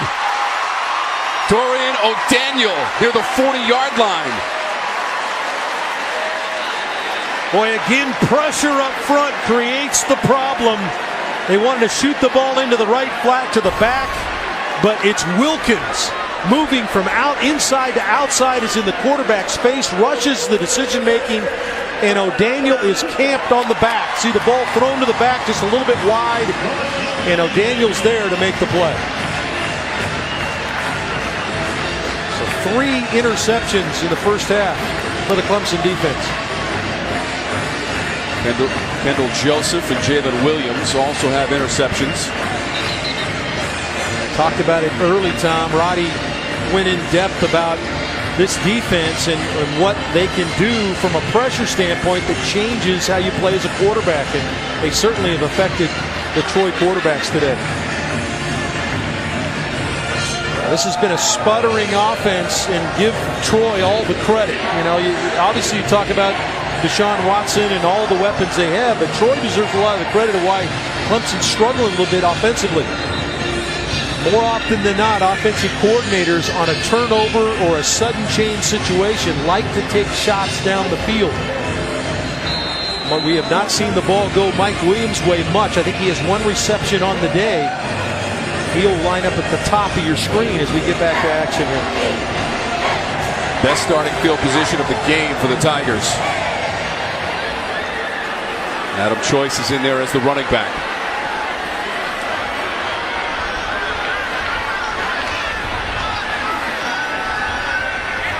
Watson steps up. McLeod down to the 20. This is an exciting player when he gets in space. Talked about him as a running back in high school. He's right here. He's just going to get out in the flat, and they're going to clear out with their 2 outside receivers. Well, actually, McLeod comes across in motion. I apologize. Gets over that right flat. No one there, and a good read by Watson. 3rd catch by McLeod. That went for 20 yards. Watson to the 5-yard line. It's on target. Mike Williams, 15-yard pickup. 1st and goal for the Tigers. Just the impromptu play. This is what Deshaun does when things begin to break down. He gets out of the pocket and finds his big-timer Williams on the outside. His 2nd catch of the game. Officials having a conference down by the pylon, far side of the field. Right along the sideline was the Williams catch. Is there a discussion maybe that Mike Williams stepped out of bounds prior to catching the ball? Let's take a look here. Really no question about Williams catching the ball inbounds. Did he step out of bounds prior to catching the ball? I think that might be the discussion right here. Williams had 9 catches to tie a career high in the win against Auburn. The ruling on the field was that the player went out of bounds and came back in with the person who touched the ball. It is an incomplete pass. So you got it from Danny Short. And Dave right on top of the play as Williams went out of bounds, first to touch it upon coming inbounds, and the catch is negated. Well, and I'm not sure I don't know if he was jammed out of bounds at the top. Let's take a look. He's right up here. Let's see, watch as this play develops. And they determined that he put that left foot on the sideline. This just field awareness by Mike Williams stepping out of bounds really was not forced out defensively. 2nd and 10 from the 20. That one deflected by Watson, and now 3rd down for the Tigers. Nkande. Well, what Mitch Hyatt has to do, who's the left tackle, he's got to shoot his hands. Whenever Nkande elevates, you teach that offensive lineman to jam those 2 hands into his chest to knock him backwards or pull those hands down. But there's no use of the hands by Hyatt, so Nkande elevates and bats the ball away. Just 2 of 8 on 3rd down for the Tigers. Over the middle, short of the marker at the 15 is Williams, extended for the catch and 6 yards. But again, it is short of the 1st down by a good 3 or 4 yards. A good tight coverage again by Roundtree, and it looks like Clemson thinking about, let's go for it here. But they think better of it, and they'll send the field goal unit onto the field. Here comes Bugle onto the field to kick a field goal.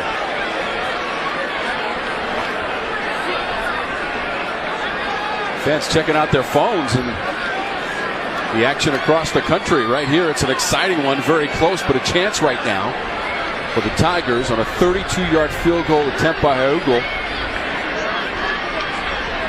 Trying to give Clemson the lead late in the half. And he's got it. The Tigers have taken the lead. 3-point lead, but the Trojans feeling pretty good and hanging tough with the number 2 team in the nation here in Clemson, South Carolina. ACC football presented by Mellow Mushroom Memorial Stadium. And the home opener for the Clemson Tigers. Bugle with the field goal to give them the 13-10 lead late in the half as we take a look at our Haviland defensive shield. And Brent Venables, the 50-year defensive coordinator for the Tigers there. Yeah, 4th in the country on 3rd down conversion a year ago. Sacks per game. They get after the passer. Boy, he's really built an outstanding tradition defensively here. Coming over from Oklahoma, arrived on the scene, and they have been very good on defense at Clemson.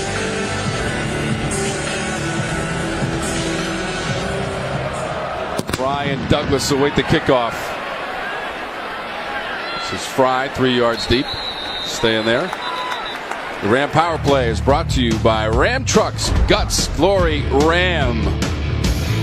After overcoming a season-ending knee injury and being declared cancer-free just a few months ago, James Conner returning to the field last Saturday with more grit and purpose. Stiff-armed his way to the end zone, 5 yards out of his first touchdown of the season. Conner wouldn't be denied. Neither would the Panthers. Beat Villanova 28-7. Great to see the Terminator back on the field with all the battles with the knee and the cancer. Great to see him back. 2014 ACC Player of the Year. Back pounding the rock. The Terminator. Touchdown rushing and receiving a week ago. The Ram Power Play brought to you by Ram Trucks, Guts, Glory, and Ram. The ball on the ground there momentarily. Thomas Chung hit it straight ahead. He's able to scramble back on top. Anderson hits it straight ahead. Big fullback. They got 4 yards on that play. 2:25 and counting in the second period. Caleb Barker has come into the game at quarterback. We've seen all 3 quarterbacks for the Trojans in the first half. Silvers, Smith, and now Barker.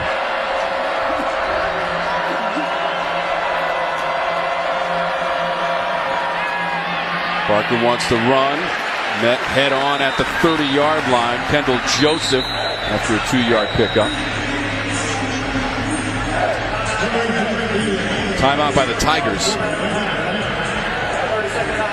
Let's go back to our Charlotte studio. See what's coming up at halftime. Katie? Lots coming up at halftime. Tom, we are going to be talking about this game, our Mellow Mushroom Game of the Week, because I didn't think we'd be right here right now. Stan, you challenged Clemson. Have they cleaned it up? They absolutely have not. I mean, you're talking about the 2 games combined. They're scoring, 32 points in 6 quarters as opposed to 38 points per game last year. They are not making a championship statement. That's the offense. What about the D? Defense has played well, creating 3 turnovers. 1 problem on the short yards, 4th and 1, giving up the long touchdown run. Clemson defense has helped them in this game so far. We're going to talk about the in-state rivalries coming up at halftime. Keep it here. Tom, Dave. Katie, thank you. And this is a Clemson team that's really going to have to spend some time on the board at halftime. I think they're going to need to get back to the run game. The running game has not been a factor for them offensively. They're going to get back to doing that kind of stuff. There's 26 yards on the ground in the first half for a Clemson team that ran it big time a year ago. This is 3rd and 5. Troy's just 1 of 6 in the first half in this third down situation. Silvers hit as he released the football, sails high at the 45. Well, if you don't get the ball out on time, you're going to get hit by this Clemson defense. This time Dexter Lawrence, the freshman, number 90, going to pepper the quarterback again. You hold on to it very long against this crew, you're going to get hit. Dexter Lawrence, 6'5" and 340 pounds, out of Wake Forest, North Carolina, making that hit. Ryan Kay will punt for Troy. Ray McLeod waiting at his 29, and now he creeps up to the 30.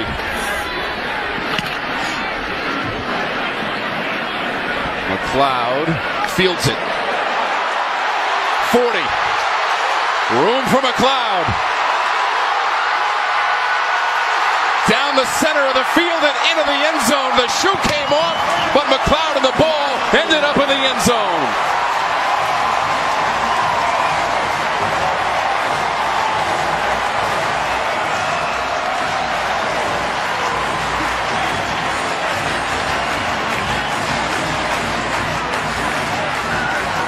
Well, there's playmakers all over the field for Clemson, and they were looking for someone to do something. And Ray McLeod, a former running back in high school, Sickles High School, Tampa, Florida, you see his ability, the open field when he gets one in his hands, and really took a little bit of a gamble on the little hop that jumped into his hands, and he put it in the end zone. 75 yards on the return from McLeod.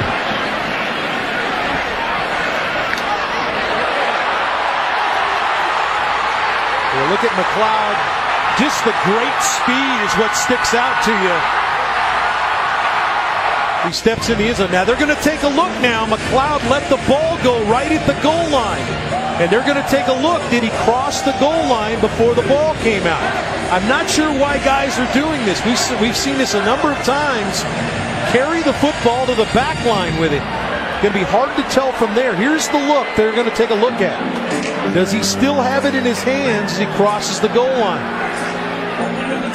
Woo. Boy, that is really close. I would say no. He doesn't have the ball in his hands as he goes over crosses the end line, but I'm not sure that's definitive enough. It's a little bit of an angle. You need indisputable video evidence. Boy, I just don't know why guys don't carry the ball into the end zone. Carry it all the way through the back of the end zone. The call on the field was touchdown. It is under review. If it stands, it's the first punt return for a TD since 2014 for the Tigers and Adam Humphries. Let's take a look at the results on the ball. If we can see this ball on the ground, laying on the ground.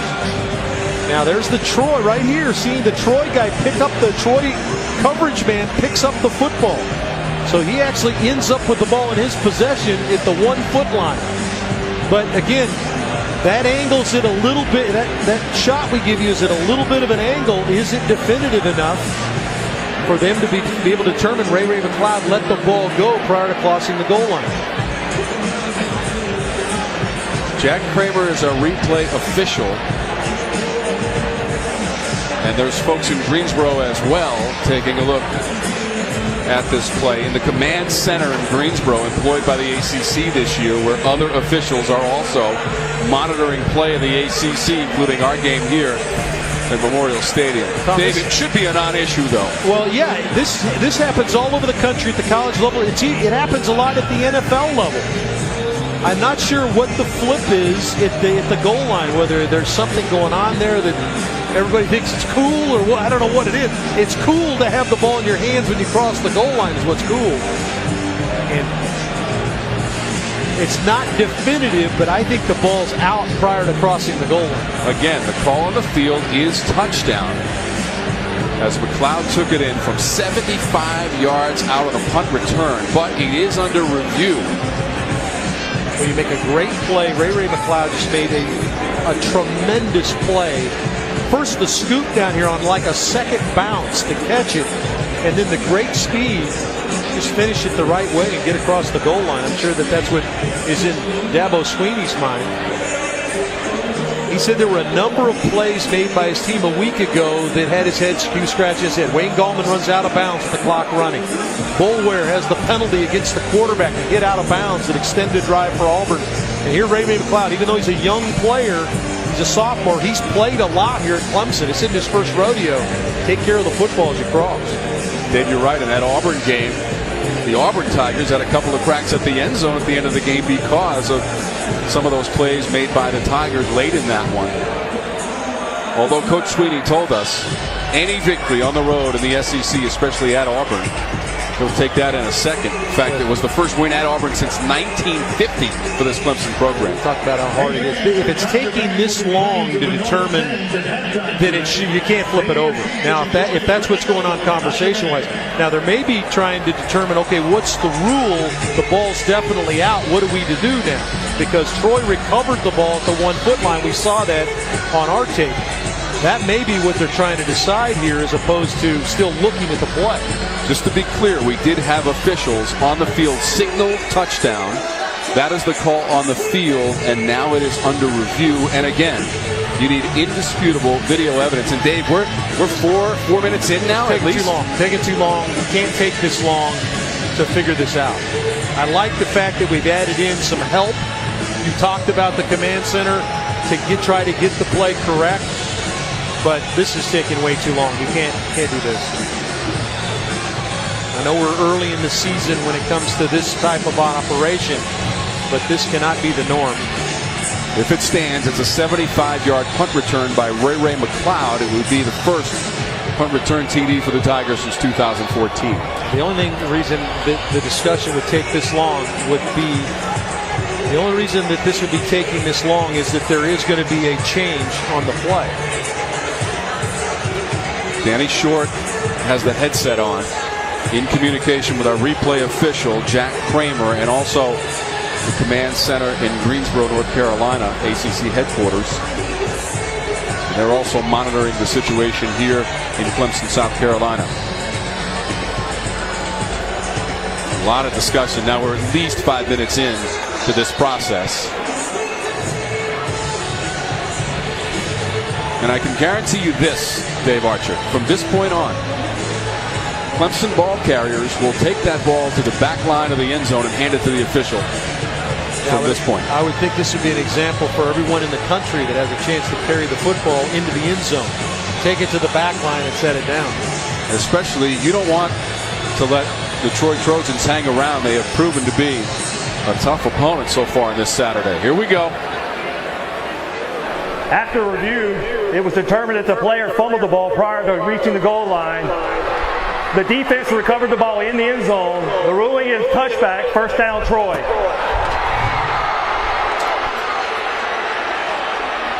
Incredible.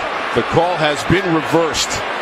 Yeah, that would be the only reason why that would take that long. They were trying to get a definitive rule. Does Troy have the ball at the 1 foot line? And you see Troy's reaction to the sideline and to the play, the heads-up play to recover the ball. And now Troy gets it on a touchback. Boy, just a huge mistake by Ray McLeod. Unforced error there. Teammates, though, on the sideline going right over to him for support. But again, releasing that football before crossing the plane, and it would have been a 75-yard return on the punt for Ray McLeod. Take the points off the board. Give Troy the football. 13-10 Clemson. Douglas up to the 28-yard line. 8 yards on the play. DeAndre Douglas, a popular receiver in the first half for Troy. This is just that jet sweep type play. It's a completion because the ball's shoved forward by the quarterback. Essentially just a short little toss forward. And they've had some success with the play. 4 catches for Douglas for 47 yards in the first half. I would think Troy would, they're still going to try to move the chains, but they're going to be careful with the ball. Turned the ball over 3 times here in the first half. Going to be careful with the football deep in their own end. 3 interceptions for that Tiger defense. Silvers, first down and more up to the 38. Now I would think you would step on the accelerator a little bit more. Out near your 40-yard line now, you're in a green light situation. You've done a good job of moving the chains the first time. Now caution now is plays out, and you go full go. 11 yards on the catch by Salim. Silver's over the middle. He's got a man wide open into Clemson territory and down close to the 32-yard line. Andre Flakes on the catch for Troy at 28 yards. And Flakes had the block on the quick throw on the last play. This time in the slot, just runs the little post route. Excellent throw by Silvers. Trojans moving that football down the field, and Silvers again. This one is incomplete.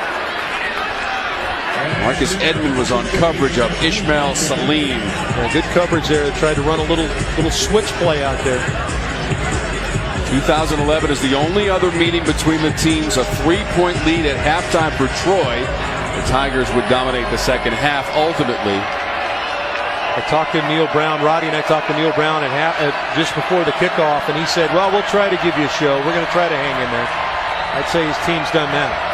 More than hanging in there with 29 seconds to go. 2nd and 10. That's Chun grinding to the 32. Keep an eye on that clock. 1 timeout remaining for Troy.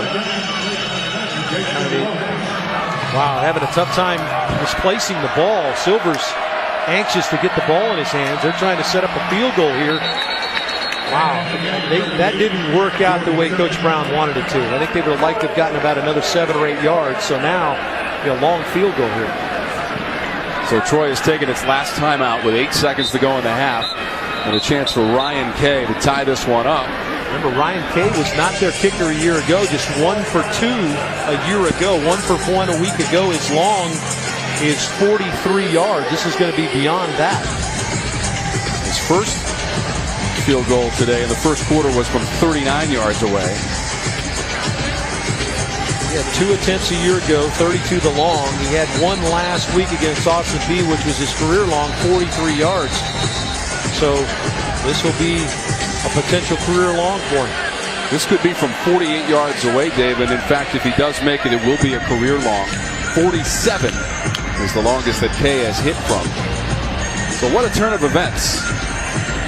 Clemson thought it had a punt return touchdown. Instead, Troy gets the ball, moves it down the field quickly, and now a chance for a 48-yard field goal to tie this game. 8 seconds to go in the half. Here's Ryan Kay.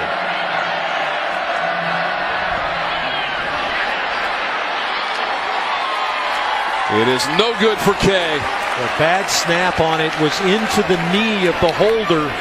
And just tough to handle and get down cleanly for Kay, and subsequently the kick sailed wide right.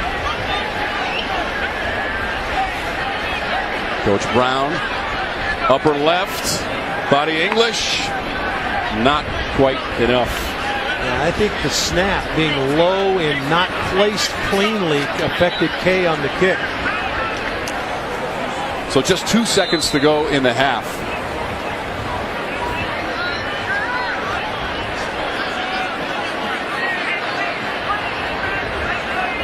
Tigers are just going to snap it once, run out those 2 seconds, and go to the locker room. Who expected this, Dave Archer? 13-10 as the teams go to the locker room. Outstanding play by Troy. They've overcome 3 turnovers and stay in this game against a Clemson team that's trying to find themselves offensively. Troy had a chance to tie it there on that 48-yard field goal attempt. Wide right as we go down to the field, and Roddy Jones. Coach, obviously that play at the end of the half with Ray, a little bit of confusion, a long time review. What was the explanation the officials gave you? Well, I think they were just trying to decide if the whistle had blown it dead, but it doesn't excuse that. I mean, it's just, we got a couple young guys that's got to grow up. You know, it's touchdown off the board right there. We drop a touchdown. 2 young, great, talented players that, you know, we just got to make those plays. What do you have to do to get something going offensively in the second half? Well, we got to finish those type of plays, first of all. And then, you know, really disappointed with our start. Hey, it's a 4-quarter game, thank goodness. But really disappointed in how we played. You know, not ready to play this first half. Thanks, Coach. Well, it may not feel like it, but Clemson is leading in this ball game. Coach Winnie looking for his guys to make more plays in the second half, Katie. the focal point of their defense, and they did not make it easy on Deshaun Watson. He was throwing the football away. He was harassed in the passing game, and when he did get a chance to throw it, one of his own guys got in the way.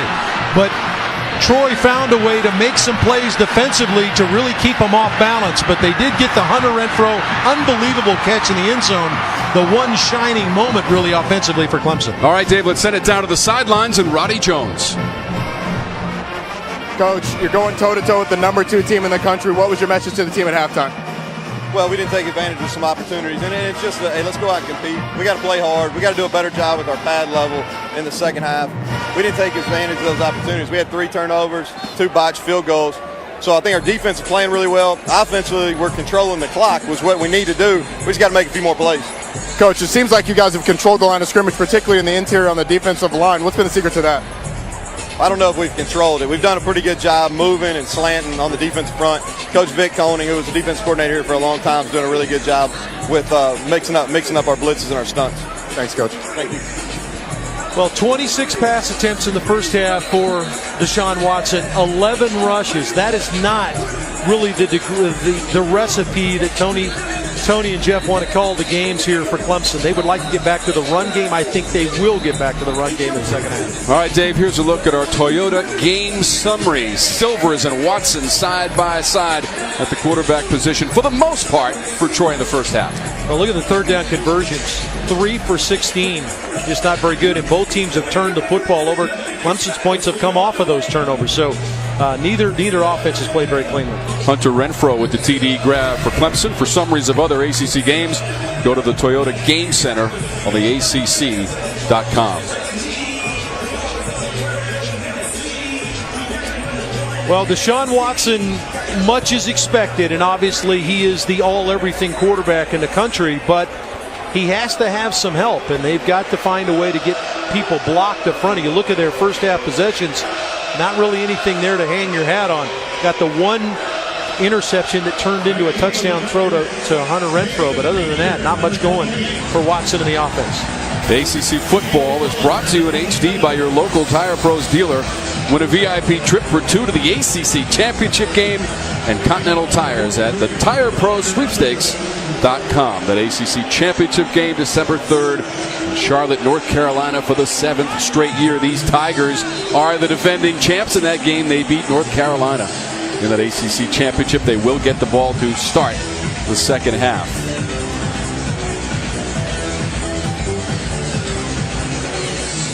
Feaster and Fuller, the return men. Underwood puts it in play for the second half.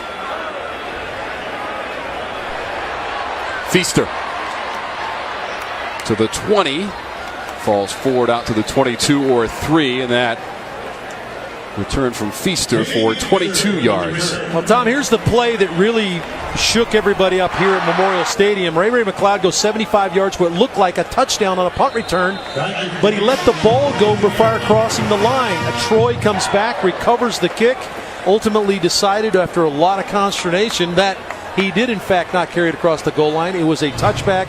Troy got the football, no touchdown return for Clemson. Would have been a 75-yard return. This is Gallman in the flat. Stumbles down at the 28. Jalen Harris, the tackle. 7 yards on the play for the Tigers. Wayne Gallman only touched the ball 5 times, as we see a Troy player is banged up and still down on the field. Only touched the ball 5 times in the first half. It's Jalen Harris for the Trojans, who is down and being attended to. Junior from Dothan, Alabama, has had a good first half. Moved from wide receiver to defensive back in the spring of 2015 and has played some solid corner today for the Troy Trojans.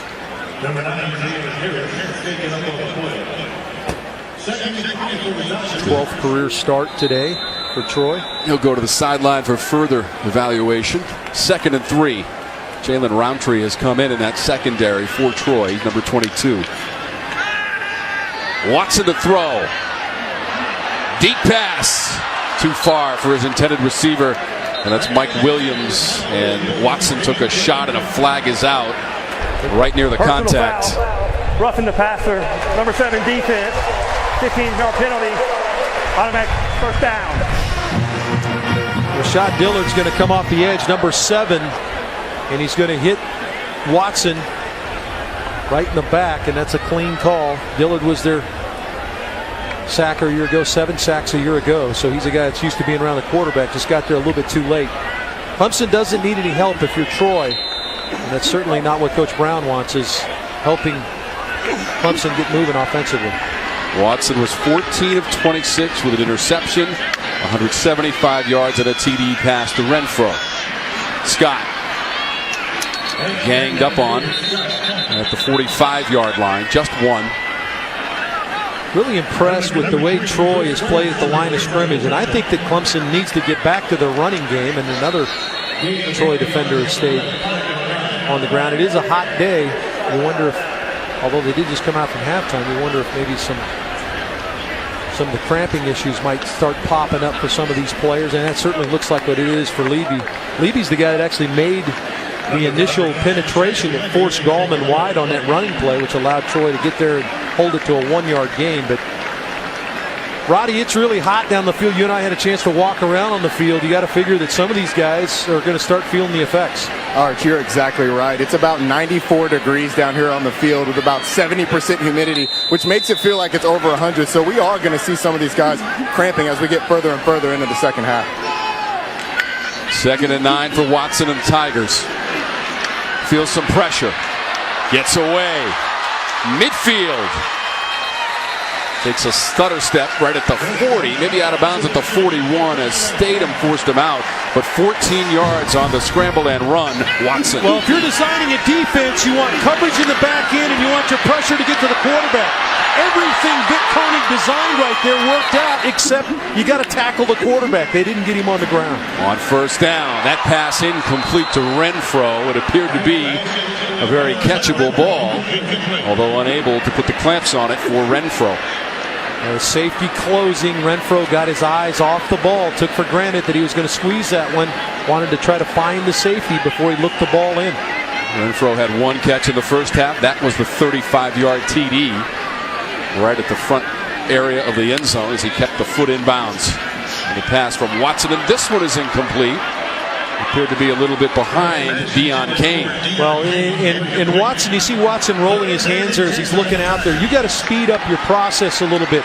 He catches and throws. He felt like the sense of urgency to come out of the break by Kane wasn't there. You get to the top of the stem at the top of the route, you got to come out of the route quickly, expecting the ball on you. And he didn't feel like Kane responded the way he wanted him to.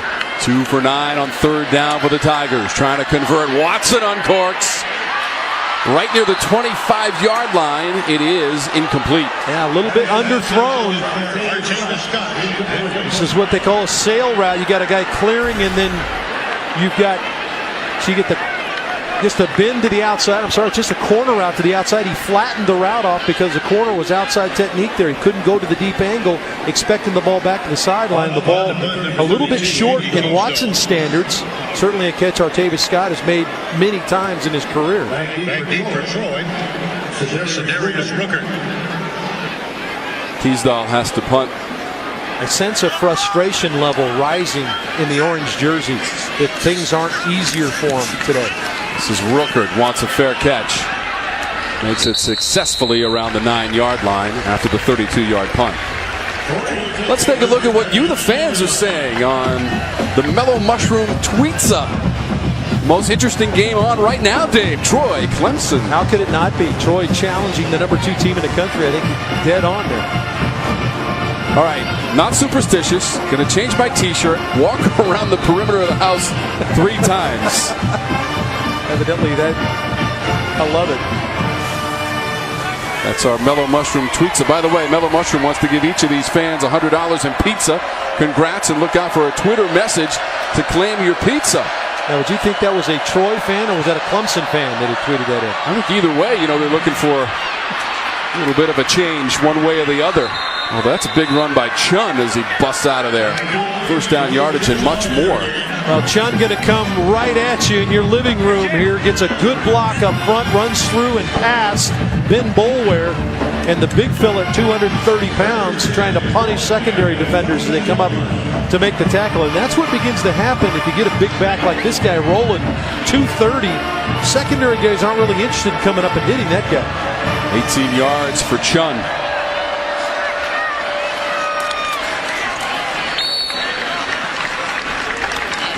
Chun again, just one this time. As a freshman, Chun had 14 TD runs, so effective and back in the lineup and the possessions for Troy in the first half. Well, you heard Roddy talking to Coach Brown. He was disappointed. They had some opportunities. See the 3 turnovers. They had the on the downs scenario there. Missed the field goal. Bad snap on a field goal. So opportunities galore for this Trojan offense. 10 points off of those turnovers by the Tigers. 3 interceptions, O'Daniel, Williams, and Joseph on the Clemson defense. 2nd and long. Sack. Carlos Watkins blows up the pocket and takes down Silvers. One of the more active one technique or nose tackles you'll ever see. He's 305, 310 pounds, and he just muscles from the center all the way back into the quarterback. Done a nice job up front. He's played high level. Remember, he's the one guy up there that's a senior. Everybody else, sophomores, freshmen. Pagano is a junior.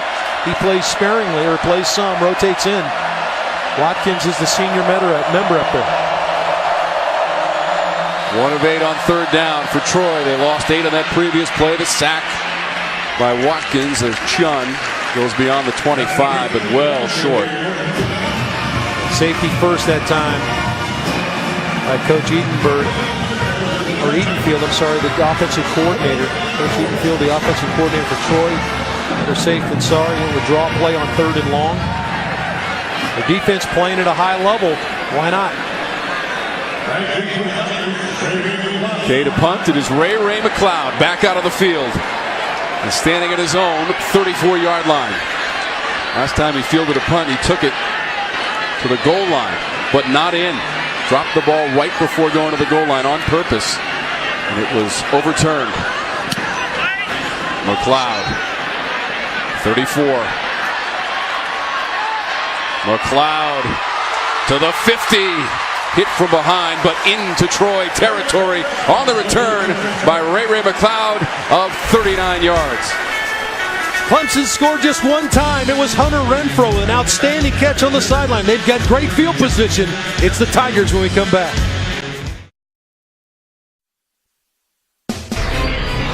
ACC football is being brought to you by Food Lion, raising standards without raising prices. How refreshing. By your Carolina Ford dealers. By Geico, saving people money for over 75 years. By Mattress Firm. And by Bojangles. It's bow time.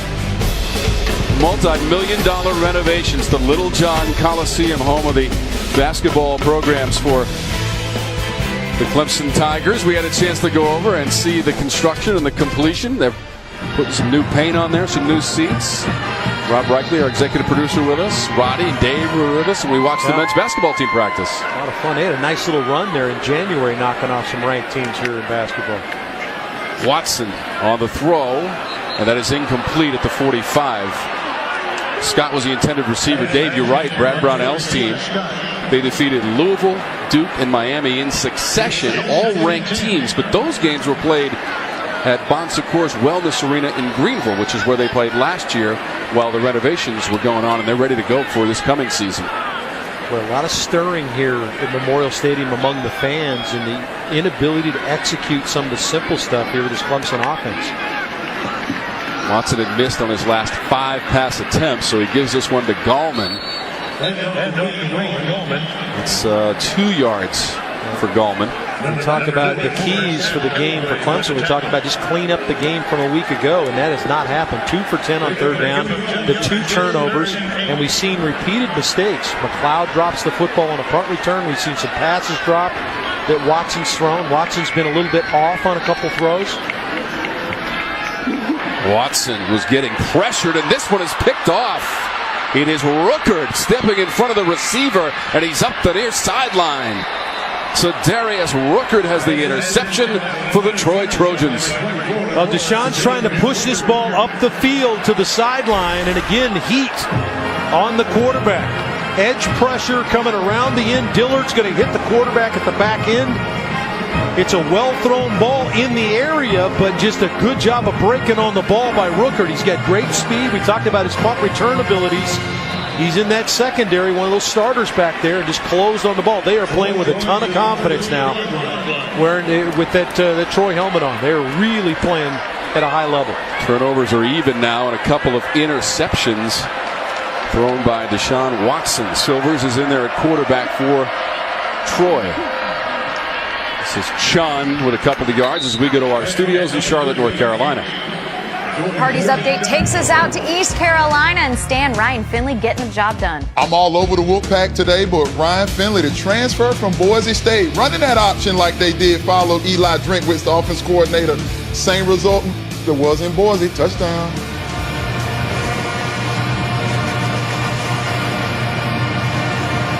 Thank you, guys. Yeah. Stan breaking it down. Yeah, knows Boise football. You got to love the versatility of Stan in the studio.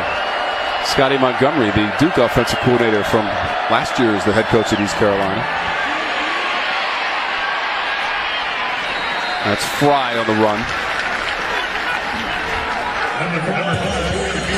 Now, we talk about the battle in the trenches that is every weekend, but whenever you play Clemson, it's an all-day affair, and they've just got so many athletes. They rotate as many as 9 players up front, and all of them are big-time players and can run. So a great opportunity here for Troy. Short field opportunity. Brent Venables' team in a sudden change situation. Who responds? 3rd and 10 for Troy.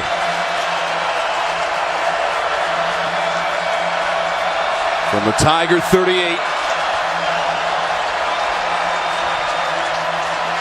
Silvers.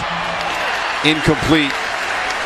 Pass was low. Salim was the receiver he was looking for. Tankersley on the coverage. Boy, a really good late check. They've got a change from the line from the sideline for Troy, and then Brent Venables changed his defense. They looked like they were going to play zone, immediately jumped into a pressure off the left side, went bump and run man coverage on the outside. That's really hard to do, especially with a young defense, to make a change on the fly in the 11th hour, so to speak, or the final second of the clock, to get your guys to change and not make a mistake.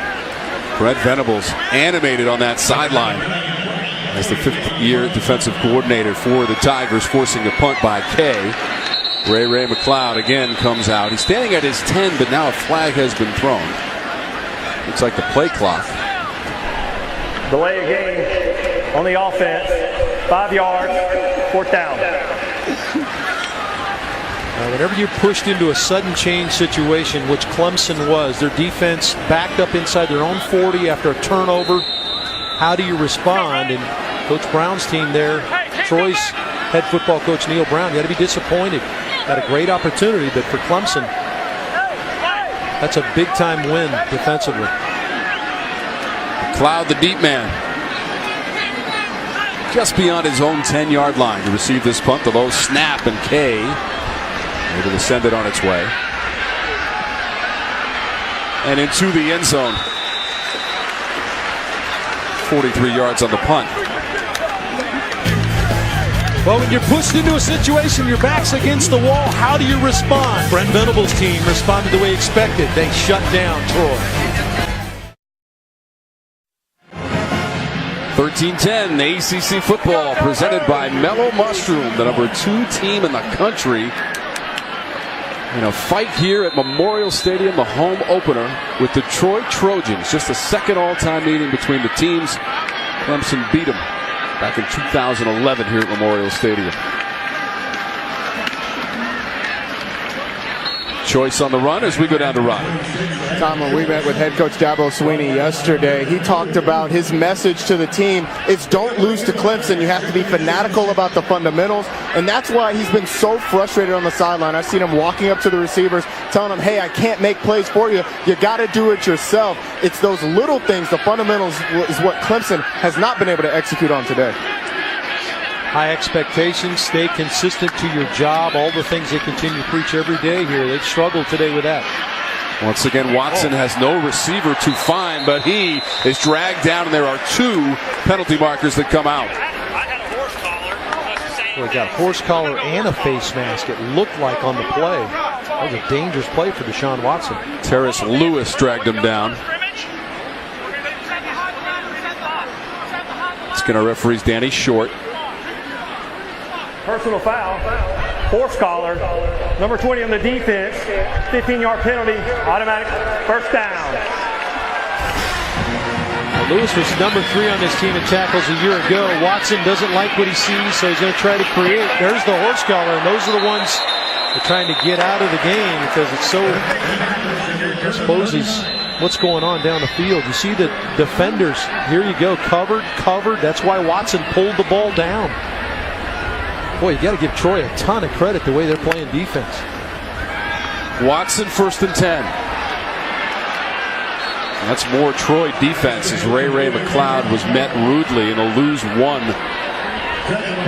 Tyquay Russell's number 10.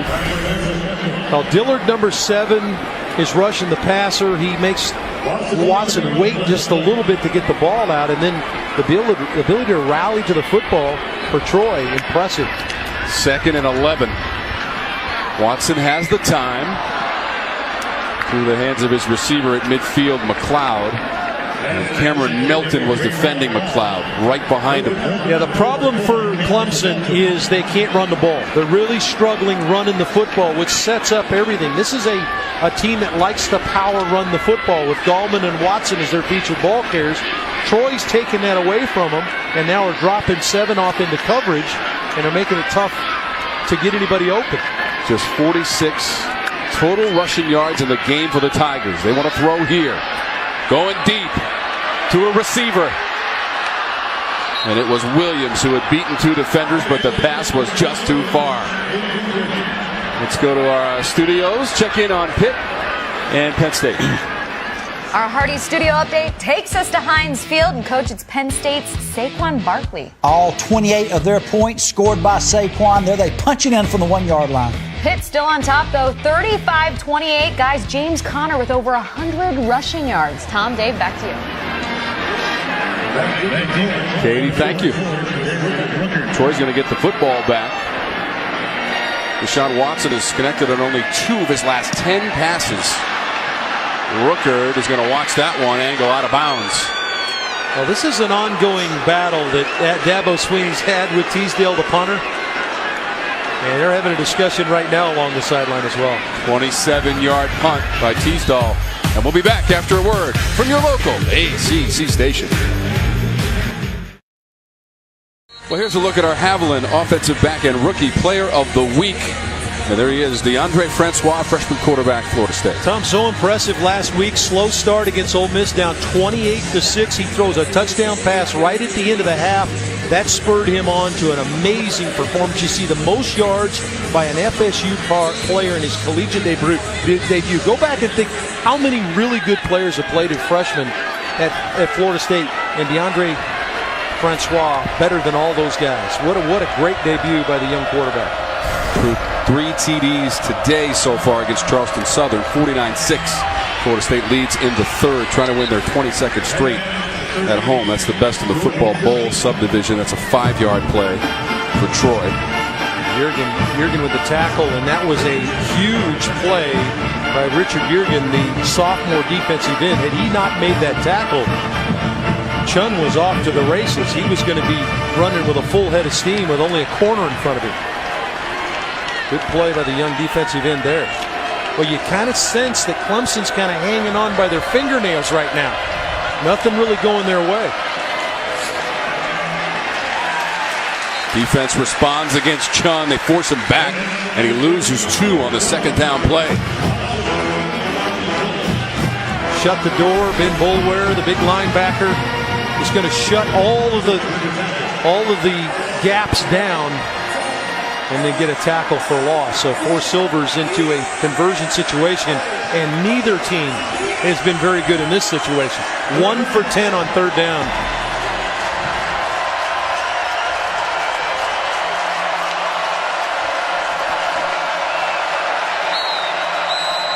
Whistle stopped the play.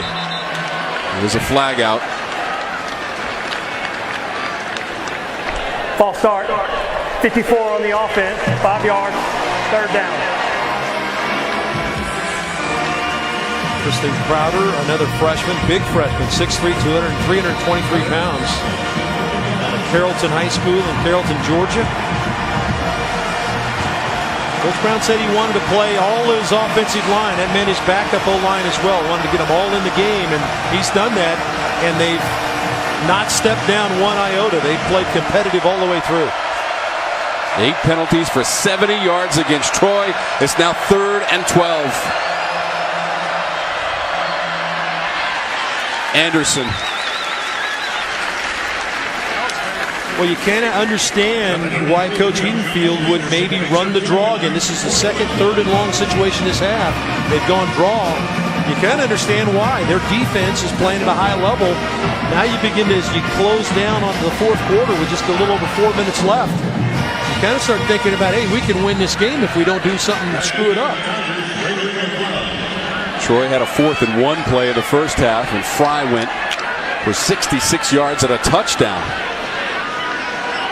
They've been McLeod was close on the last return to breaking it out. This is one that Troy is really going to have to cover.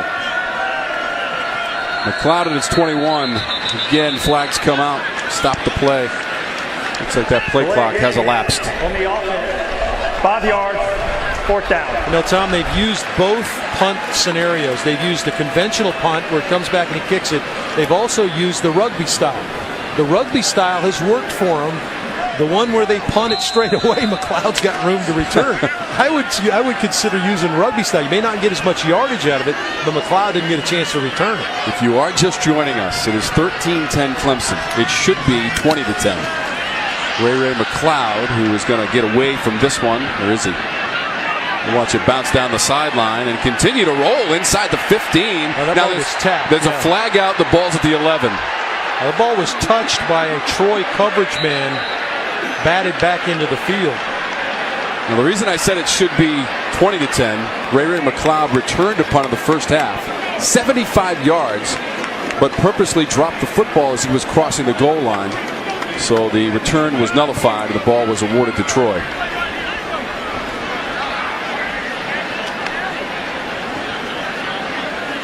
I think it's Tyquay Russell who did touch that ball on the sideline, but the officials will try to sort that out.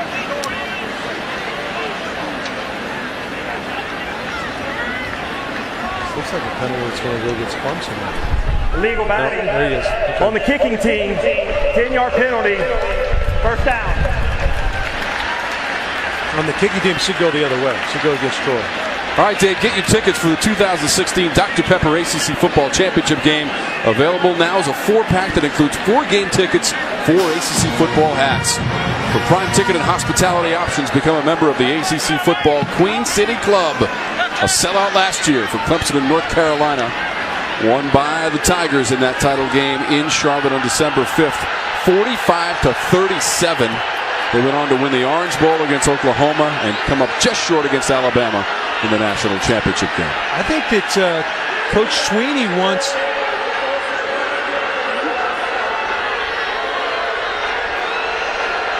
Coach Sweeney is trying to get some definition as to what was the penalty. You didn't mark anything off, and you pointed against Clemson, and it wasn't obviously against Clemson. It was an illegal batting of the ball by the Troy coverage man.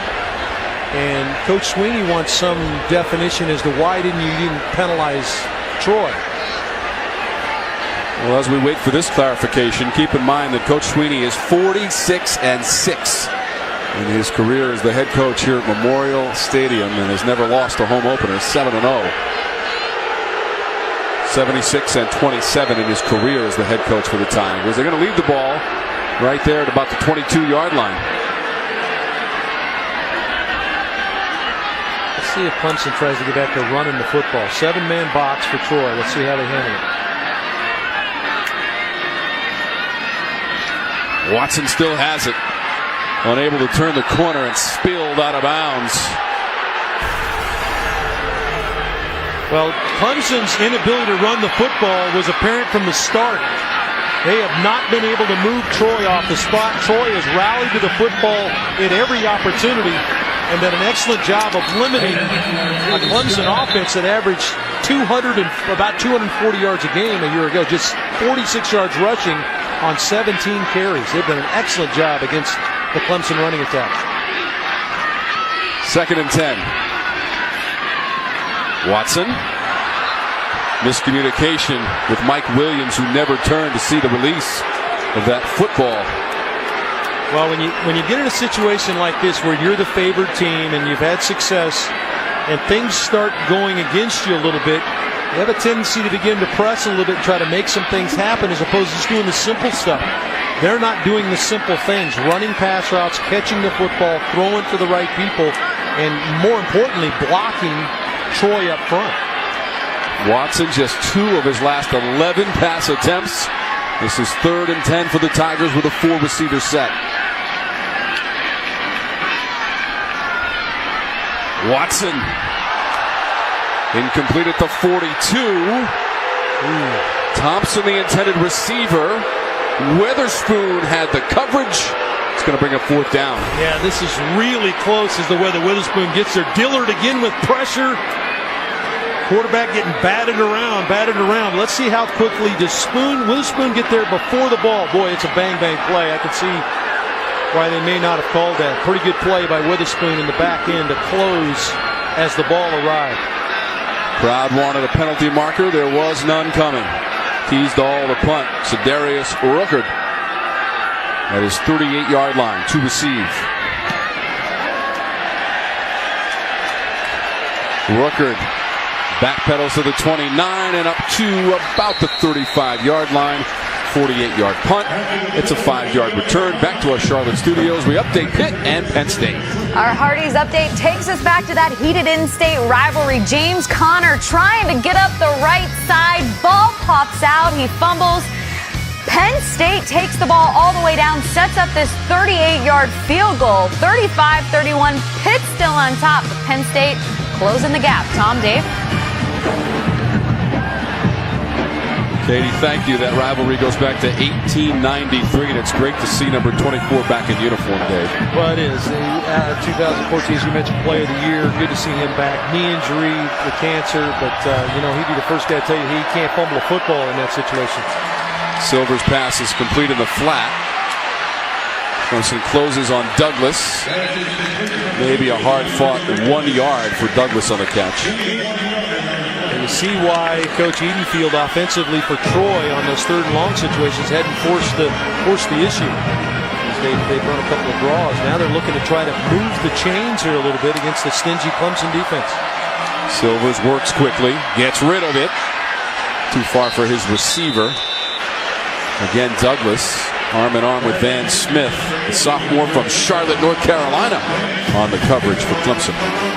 Again, Silver's just not able to get comfortable in the pocket to be able to stand in there and throw. This is a very accurate passer for Troy. I think Jalen Williams was all over it. Our 1st and 10 line brought to you by the North Carolina Education Lottery, celebrating their 10th anniversary and over $4 billion raised for education. Here comes 3rd and 9. The officials have stepped in for just a moment.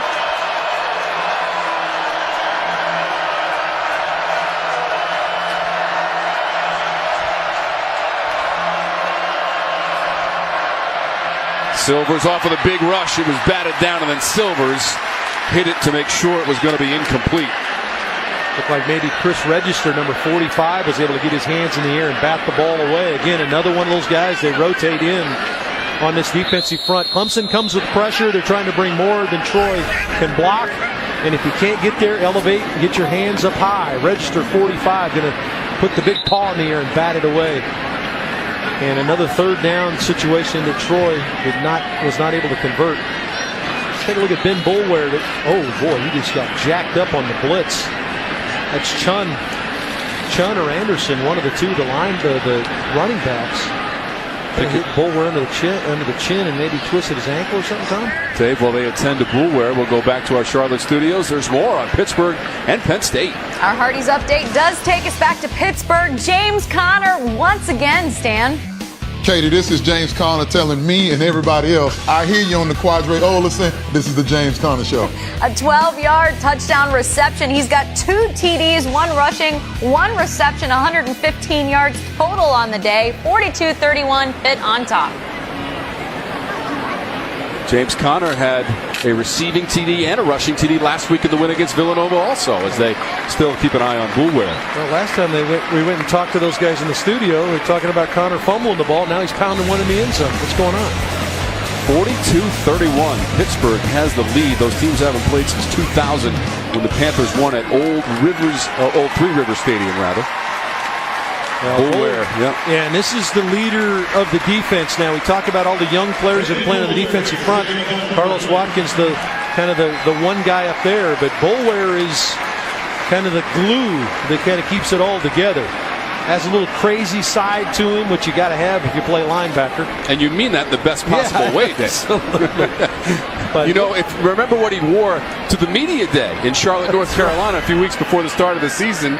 He had some high fashion threads on at that particular event. Let's see what happens in here. He gets just jacked up. It's a big-time block by Anderson, the fullback. It looked like he just twisted the ankle as he fell to the ground. McLeod wants the fair catch, and he comes up and makes it at the 34. 31-yard punt from Kay. Now there is a flag along the sideline at Troy. Yep.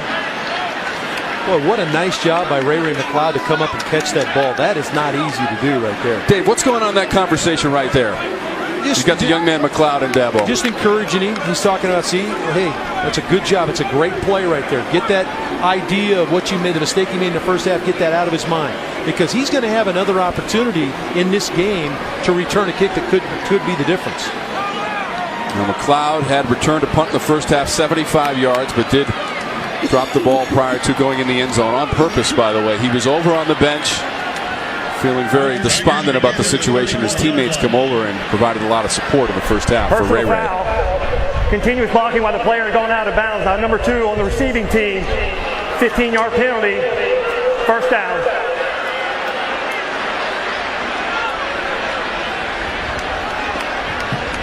Well, number 2, and you always get double numbers. Mark Fields, who plays a lot of corner for this team. I'm assuming he's playing on special teams. It might be Mark Fields who was flagged for the call. Can't block. Once a player, the gunner, they call them gunners, once they run down, once they go out of bounds, you can't block them out of bounds, and it's their responsibility to get immediately back onto the field. Watson will roll the pocket. That pass complete. Ray McLeod up to the 35. 16 yards on the plate. He did a lot of the work.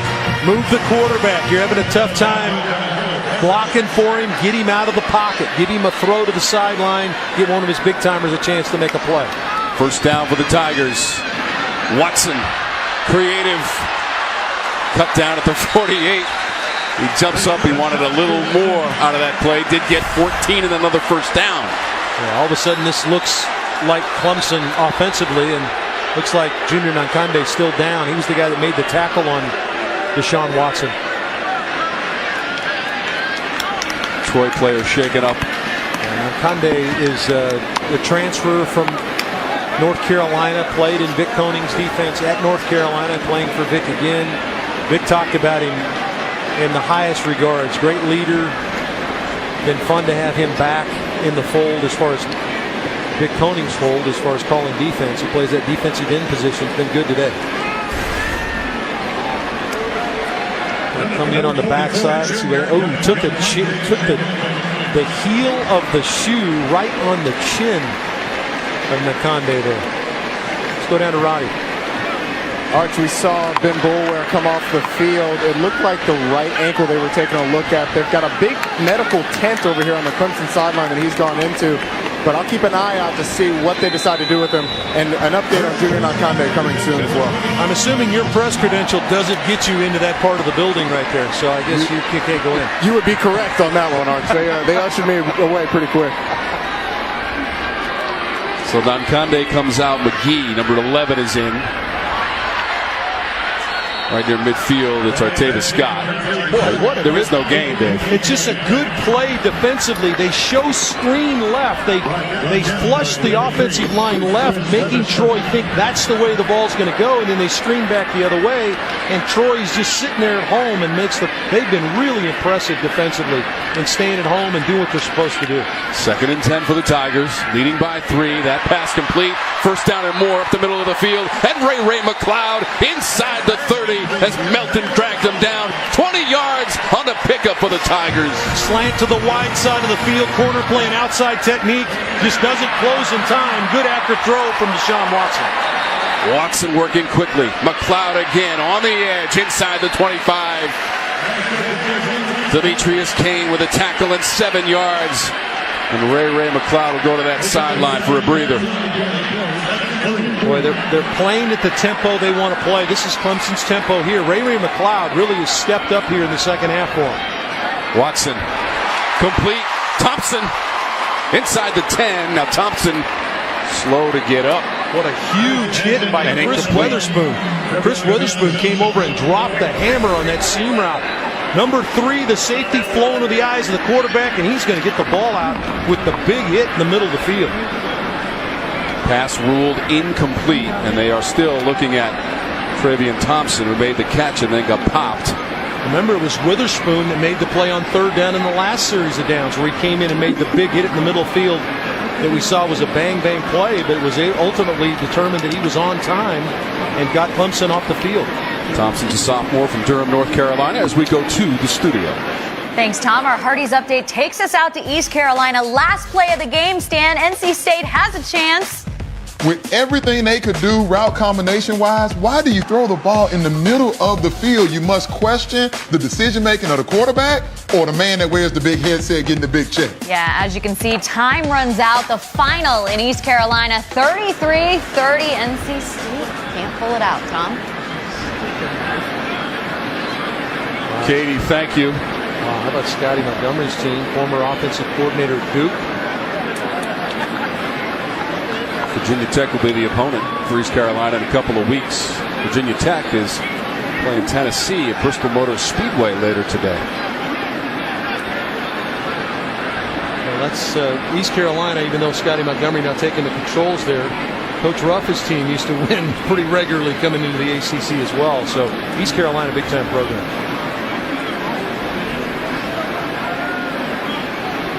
Training and medical staff still attending to Travion Thompson, number 1. Appeared to have made the catch, and then that ball was jostled loose by the hit by Chris Witherspoon. Defensively for Troy, with now just 47 seconds to go in the 3rd. And that is Ben Boulware. A serious wrap on the right ankle and crutches, as Thompson is able to walk off of the field under his own strength, although being accompanied by the medical and training staff. The offense has had a tough time today against Troy. But you look at last year's offense, and there was no struggling going on. You just look at the numbers. I mean, where do you start? The 14 wins would be the one that Dabo Swinney would point out. But they were prolific in every area. Run 60 plays so far today. You saw that the number of plays last year averaged 81.7, so well under that so far. Watson takes off. Has a blocking down to the 15-yard line for Deshaun Watson. 9-yard play and a first down for the Tigers.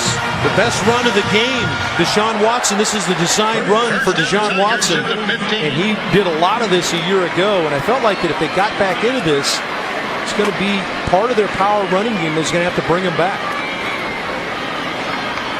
This is Dye. Head down at the 10. Only 20 seconds to go in this quarter as Ruckert made the tackle. The Tigers now, Dave, up to a total of 299 yards of total offense in this game. That was a good run right there by Dye. Made the defender miss in the hole. So I think Clemson going to get one off here as we wind down. They will snap it. give it to Dye up the middle, and that will be the last play of the third quarter. Just 2 yards on the play, and a third down play coming up for the Tigers. We are going to the fourth. Big surprise at Death Valley. Troy is hanging tough.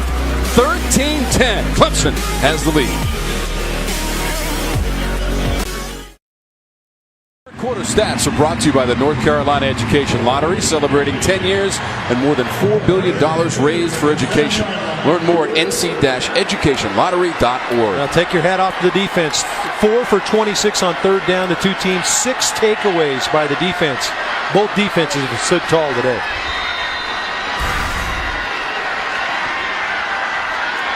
Third down and 2 as we start the fourth. Watson wants it. Puts his head down. Appears to have enough for the first down as he went for 4 yards. And it is first and goal, Clemson. Now this is power running game. We saw this all last year where they'll pull a player and get in front of Deshaun Watson. He'll hesitate for a moment, and then it's straight downhill with the big quarterback. Second third down converted on this drive, matching as many as they had in the entire game. Toward the end zone, toward the goal line, and just short is Tyshawn Day. Dye tried to get to the end zone, just came up a little bit short. How about the trust they have with Dye in the game, Wayne Gallman not in the game, 1,500-yard rusher a year ago.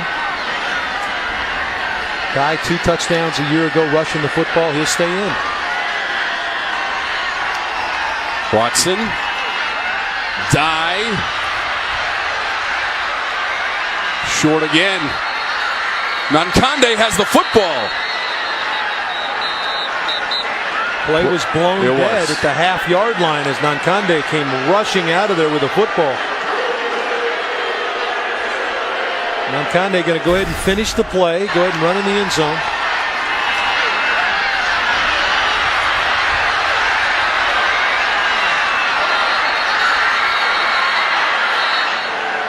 I got to admit, I didn't hear a whistle right there. We were listening for one. He certainly was stopped. Ball out. Wow. Whew. Jumbo package in the game as Clemson likes to bring in. Boy, the sideline for Troy wants that play reviewed. You see Coach Brown. He wants a review on that play. Felt like the ball was out. Now the jumbo package is the freshman Lawrence, the defensive lineman Dexter Lawrence. Timeout, Troy. That is the first yard timeout of the half. And this timeout is simply for Coach Brown to get some explanation as to why was that not a fumble, and why is it not being reviewed. That's the conversation going on right now. Well, as the play was finishing, Seth Callaway, number 94 for Troy, got in on the mix. And if anybody knocked it loose, it might have been him as he came in late. Take a look at this here, Dave, from the end zone view. Well, there's no question the ball pops out. The whole story is when did the whistle get blown? You see the ball pop out, and Nankande's just going to reach over, grab it, and take off.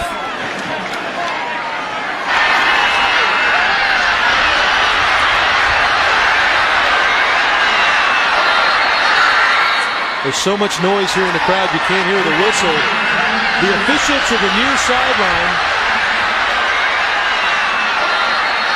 Yeah, the official to the near sideline was adamant about the fact that he had blown the whistle. So that was the explanation. And although Coach Brown has to accept it, I'm not sure he likes it. 2 defensive linemen right here, Watkins and Lawrence, to lead the play. Third and goal for the Tigers. Watkins to the end zone. It's a touchdown. Christian Wilkins makes the catch in the end zone. Wilkins talked about how he said, you know what, I like blocking, I like being on offense. I can catch the ball. We know he can. We saw him catch one in the semifinal a year ago on a fake punt that resulted in a 31-yard play.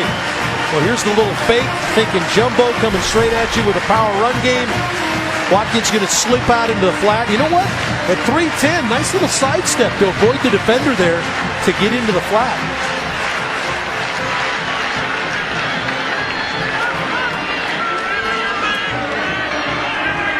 Hugel extra point. Well, Clemson finally is on the board here in the second half, and who knew you got to lean on a defensive guy. Christian Wilkins shoves it in the end zone, and the Tigers increase their lead. Mellow Mushroom, a higher order of pizza. All those trophies in the Clemson football offices, and that includes the national semifinal last year at the Orange Bowl, December 31st, and the win against number 4 Oklahoma, 37-17. Outscored Oklahoma 21-0 in the second half. This a little bit different story today, Dave, against the Troy Trojans. Yeah, I give Troy a ton of credit that they've been able to hang in here against the number 2 team in the country. Vaunted offense and a defensive struggle. There will not be a return off of that kickoff. Early in the fourth, go to the sidelines, checking with Roddy, whose spotlight was Wilkins, and he delivered, Roddy. He has delivered on both sides of the football. Now he does everything you want a defensive lineman to do. Check out him here. He sheds the block and then gets in on the run play. When he's not able to get to the quarterback on a short drop, he gets his hands up in the air, tips the ball and creates an interception. He's made Brandon Silver's life very uncomfortable back there at quarterback. And then you see him on the offensive side of the football as well, scoring the touchdown. He's college football's J.J. Watt, Arch. Well, he's the first defensive lineman in Clemson history to catch a touchdown pass, Roddy.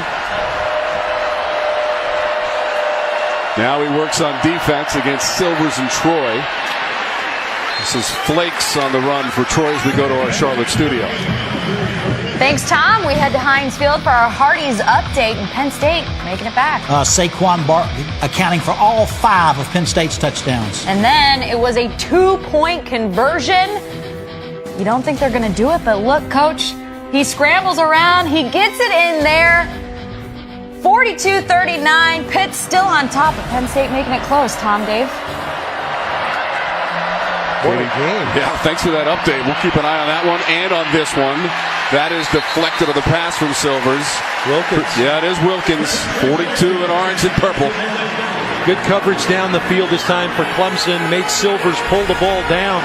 He wants to shoot it down the field. Clemson take William, go through his progression. Okay, I got to throw my check down. Let me get it out to my check down. Right now, Wilkins bats it down with the big right hand. Wilkins catching the second TD pass of the game for Deshaun Watson. He now has 52 in his career, second most behind Taj Boyd in Clemson football history. 3rd and 8 for Troy. Just 1 of 12 in this situation in the afternoon. Silver slings it out of bounds, looking for DeAndre Douglas. Excellent coverage again down the field for Clemson. Kayvon Wallace, one of the extra DBs that comes in their nickel package, that time dime package, had 6 defensive backs on the field. Ray McLeod to receive this punt from his own 33. Kind of like you got a sense he would like one opportunity here to flip the script, wouldn't you? A little bit of room at the 24-yard line, absorbs some contact, and then dragged down at the 25. It was a big punt, almost 5 seconds on the hang time and 50 yards from the foot of K. Last time Clemson had the ball, it resulted in a touchdown. They had to look for a defensive guy to make a play. Let's see if the Tigers with the ball can find an offensive guy to score. You're watching ACC football, presented by Mellow Mushroom. The Tigers and Deshaun Watson scoring on their last drive. Yeah, they look passing coupled with the run game. The last drive was 13 plays and 66 yards. This is Choice. It's a nice gain on first down. It might be good enough for a first down. Yes, 11 yards for Choice, but he's rattled just a little bit as he goes to the sideline. Yeah, big hit at the back end of this. Choice going to carry it around the edge. Gets Hearn out in front. Took a big hit at the back end of the play. Actually came off holding his shoulder. There's Choice on the sideline. Well, with the spot, it's going to be 2nd and short. Initially, they'd given him 11 yards, but they adjusted that spot. It's not going to matter because Gallman will get the first down on the very next play. A little bit more run game now for Clemson. They've gotten back to that power running game. Don't forget, next Saturday at noon, ACC Blitz, and then at 12:30, Vandy and Georgia Tech, the ACC and the SEC. Georgia Tech's won 5 in a row in that series and 10 of the last 11. Powell makes the catch for Clemson for 5 yards. Freshman Cornell Powell. Boy, they just keep bringing him in off the sideline for Clemson to make plays. Roddy will be happy to hear this. Georgia Tech has not lost to Vanderbilt since 1941. And they will play again. First time since 09. Off the fingertips of Thompson. He was on the run inside the 30.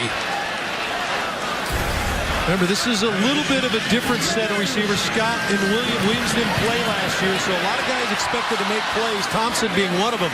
Remember, Sharon Peak now playing the National Football League. Jerron Hopper is gone. So some other guys that are in those key places and key moments of the game to make catches, we just haven't seen him come up with them today. Watson just dumps it off. In Detroit territory goes Gallman, and he's down to the 42-yard line. Catch and run from Wayne Gallman. Dave at 16 yards. Yeah, Gallman 21 catches a year ago, just 1 touchdown, but he was kind of that dump-off guy when Watts was in trouble. There's a Troy player down. It's Jalen Harris, number 9. And I wouldn't be surprised, again, Roddy talked about how hot it is on the field. If Harris isn't being bothered by maybe some cramps in the calf there.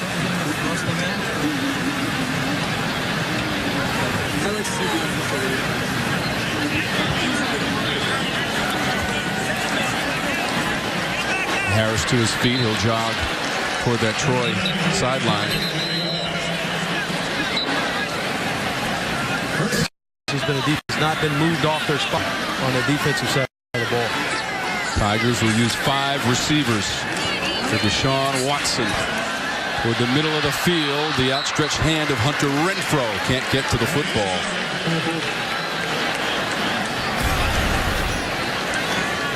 And Watson with his efforts today now 3rd all-time in career passing yards past Woody Dantzler. Pretty good player there, huh?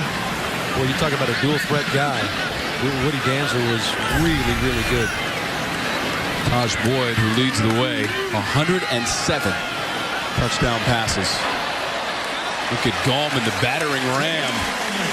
You know, it's interesting, Dave, we haven't heard a whole lot from Gallman, who went for 123 yards against Auburn, but he just picked up 7, so he's got 8 carries for 27 yards in our game today. Yeah, they've really done a good job of rotating the backs, and they wanted it, you know, Gallman carried the ball 283 times a year ago. I think they would like to try to make sure he's fresh when they get into conference play. Watson, he put that shoulder down, and he got the first down. Working against Dondrell Harris, the linebacker. He dropped the flipper on him.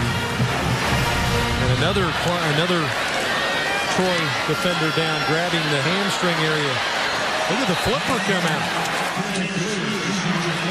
Wow. 215-pound quarterback. I sense that there was a little bit of frustration in Deshaun Watson's run right there. Dave, that player down is Terrace Lewis, senior from Linden, Alabama. I just think that this is the fact that they've been on the field as much as they have been. And just, you see him kind of reaching back for that right hamstring. Hopefully it's just cramps for him and he's not suffered any kind of muscle injury or anything. This Troy team is going to give the Sun Belt Conference some nightmares on defense. They went 3-5 in Sun Belt play last year, but based on this performance, a promising near future. These schools just about 300 miles apart, meeting for the 2nd time in the history of the programs. 2011, Clemson won it handily, although it was close at halftime. Same situation today, and now they're separated by 10 points. Watson over the middle. That ball came out. There's a flag on the field also. Incomplete pass as Rooker laid the hit on Jordan Leggett. And now we've got 2 penalty markers. Say what, these 2 safeties now hit you. Rooker and Weatherspoon are dropping the hammer on these throws over the middle. Ineligible man downfield. Number 74 on the offense. That penalty's declined. 2nd down. John Simpson, the freshman left guard downfield. Fake the toss. Here comes the pressure on Watson. And then on the back end, watch Rooker knock this ball out. This is going to be a completion, but because of the hit of the safety, ball out. And that's a guy that was a Mackey Award finalist a year ago in Jordan Leggett, and who many feel like might be potentially the best tight end in the nation. Leggett had 8 TD catches last year to tie a school record at that position. With a delay now, and Gallman. That ball came out. He got twisted around. The ball came out, and he covered it. And it's good enough for a first down. We'll give him 11 on that rush by Gallman. Gallman's one of those guys that just kind of gets the job done. Not great speed. He's not gigantic, but he just does everything well. He's got good body motion. He can dead leg you, meaning just kind of gives you leg and pulls it away from you. He did it on that play. Fun guy to watch play. The previous play is under review. While they're reviewing it, Gallman recovered it. Going to run the draw play to Gallman. Watch this little kind of gives you the leg right there, and he's going to step out of it. Yeah, they're checking to see if the knee touched the ground. That's what they're looking at. I apologize. See if that knee touched the ground. Roddy, this is a guy I know you like a lot, Wayne Gallman. A lot, Arch. I like him because he's got good speed, and you mentioned it. Some of the things that he can do, he can dead leg it, he can run with power, he runs with good vision. When we talked to offensive coordinator Tony Elliott yesterday, he said that he had a decision to make, whether he was going to come back for this year or stay for another, or go to the NFL, excuse me. And the difference is that now his decision to come back, he prepares like a pro every day. He wanted to catch the ball a lot better this year, and his eyes are a big reason why why the offense as a whole has had less tackles for loss so far in this game. So again, Wayne Gallman, a guy I like really a lot, and I think he'll have a big future at the next level. Well, single season record rushing over 1,500 yards, then the single season total offense record there, I believe at over 1,700 yards. But they're trying to find the spot as we kind of continue to wait for the officials here. He obviously was down with the right knee. I'm going to give him high praise, Tom. He reminds me of Marcus Allen. Now, he's not going to win the Heisman Trophy, but he looks like him. He runs up high. He's got that little shake to him. Not great speed, but you can't seem to catch up with him.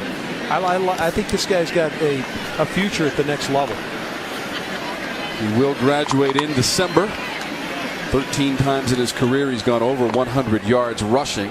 If he can do it 3 more times, he will set the Clemson school record in that category. Right now, Tigers just want to secure a victory. Again, this is under review. We're looking for the spot because Gallman's knee hit before the fumble, at least according to the replay. But again, the officials, and led today by Danny Short, our referee, who's on the headset, are trying to figure out the situation. We waited at least 5 minutes for the play with Ray McLeod. Officially, it was 7 minutes and 10 seconds on that review. This will be a training tape for what not to do as far as how long it's supposed to take, I think, in the future. I think is what we're going to see out of this. Again, the Ray McLeod. Glad we've been able to be a part of it. Yes. It's been kind of nice to be a part of it. The McLeod play I'm referencing was his punt return in the first half, 75 yards to the goal line. He purposely dropped the football as he went in. Yeah, he did throw it out of his hand. I think that. At the further review, the runner's knee was down at the 23-yard line. 3rd down. Not to sort out there. They wanted to sort out where the clock was supposed to be and what was the down and distance. 23 seconds. They had to get the clock fixed. A lot going on. So good job of getting it fixed.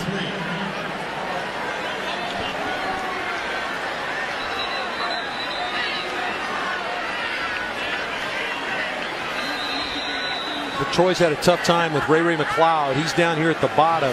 This is just long enough where you're probably not going to run the football. So McLeod's been an issue for him in that quick screen scenario.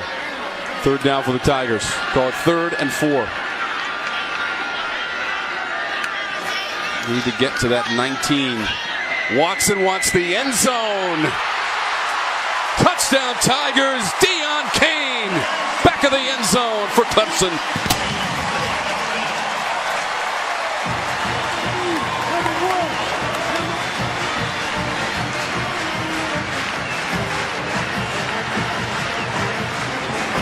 That's a big-time catch by Kane. Remember, Dabo referred to the fact that he may have dropped one earlier in the game. I thought it was underthrown by Deshaun Watson. I thought this was the best throw Deshaun's made today. This is a throw where only his guy could get it. Excellent coverage really by Roundtree. He's in good position, but it's just a better throw. And then a really good job of completing the play by Kane at the back end with a catch. The Eagles' extra point makes it 27-10. Hey, Clemson, where you been? Finally, it's Watson to Kane, and the Tigers are in control. Also streaming live on the ACC.com and on the official ACC mobile app. ACC Network now available in 88 million TV households. Wow. That makes your hair look good. Watching the number 2 team in the country. They are now pulling away from Troy. This is Fry. Short of the 15.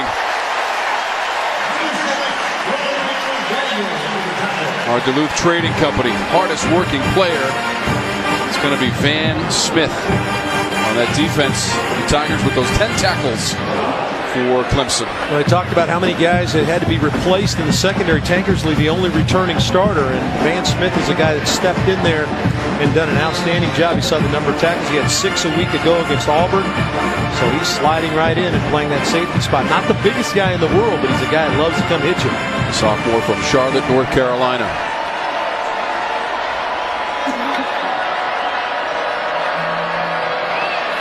Silver's pass, that's complete.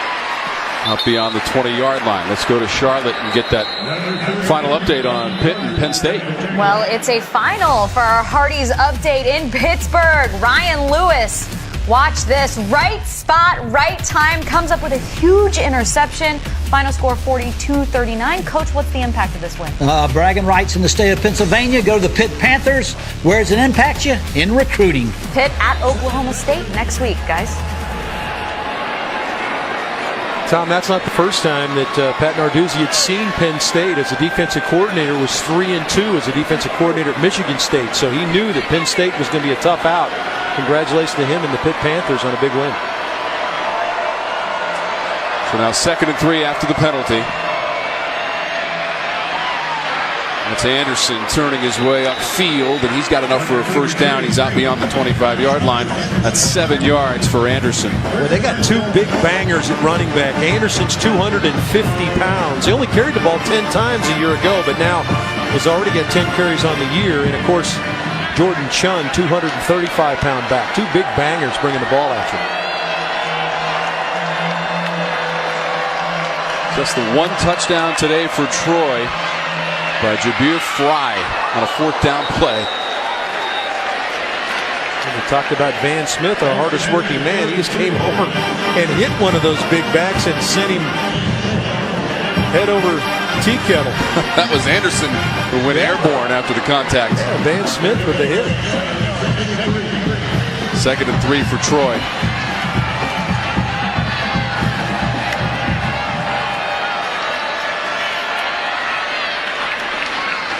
Anderson again, as we're down to 8.5 minutes to go in the 4th quarter, but this one at halftime was close.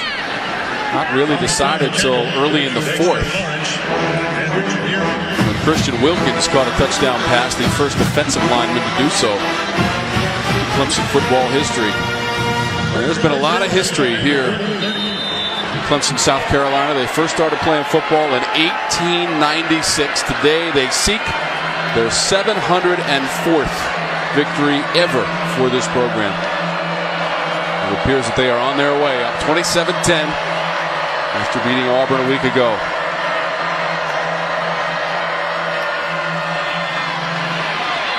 Completion to Douglas.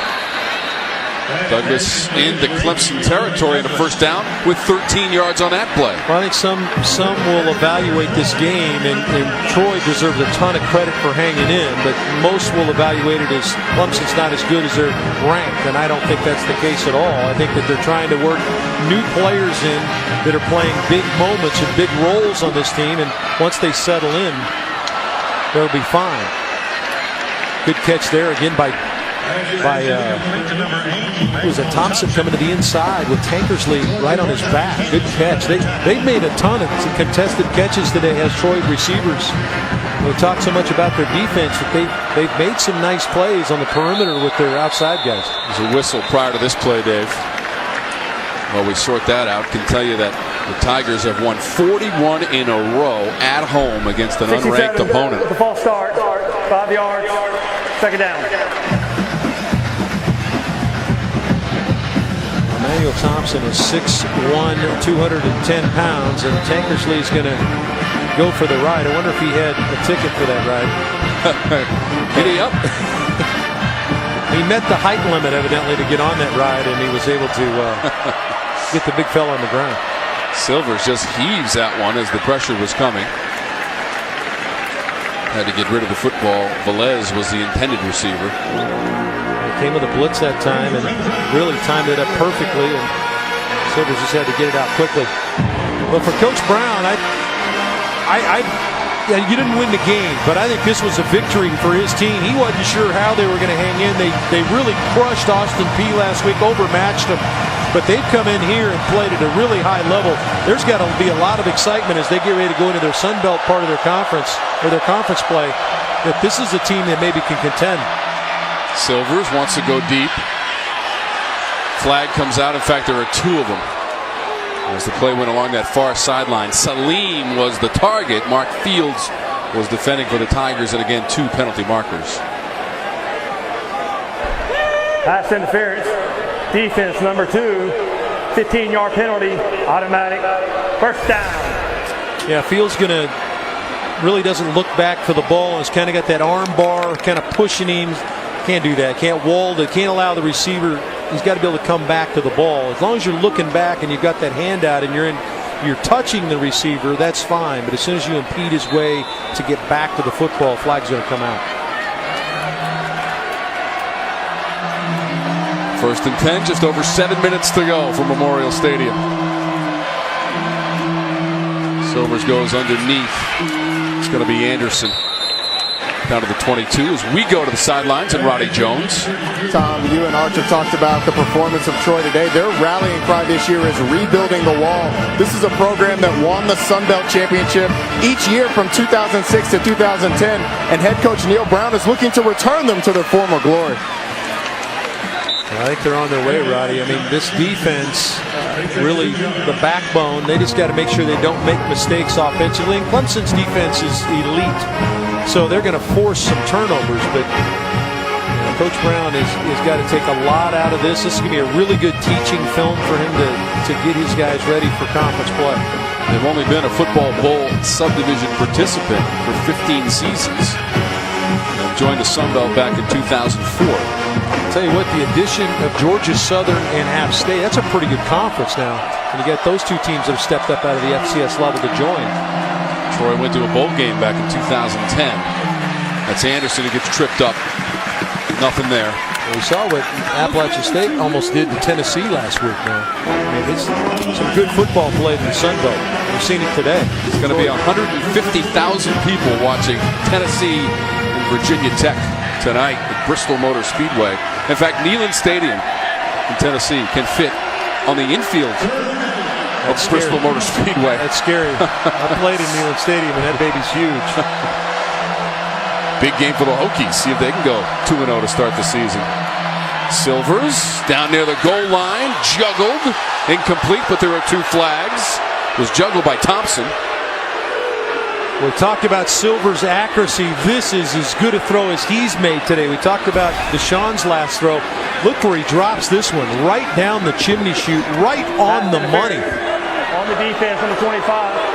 Half the distance, automatic, first down. Tankersley had that right arm back, and it looked like he was pulling on the left arm of Thompson. And that's where the flag came out. He's in really good position, just kind of pawing at him with that right hand. Crowd obviously didn't like it. Really well thrown ball by Brandon Silvers. So the ball is at the 6. Now, Dave, there are 5.5 minutes to go in this game. Yeah, a little challenge here now by Brent Venables. And I hear what you're saying. The game's not over. It's never over till 3 zeros are on the clock. But This is a challenge now for this Clemson defense to try to get a stop, force a field goal. First and goal for the Trojans.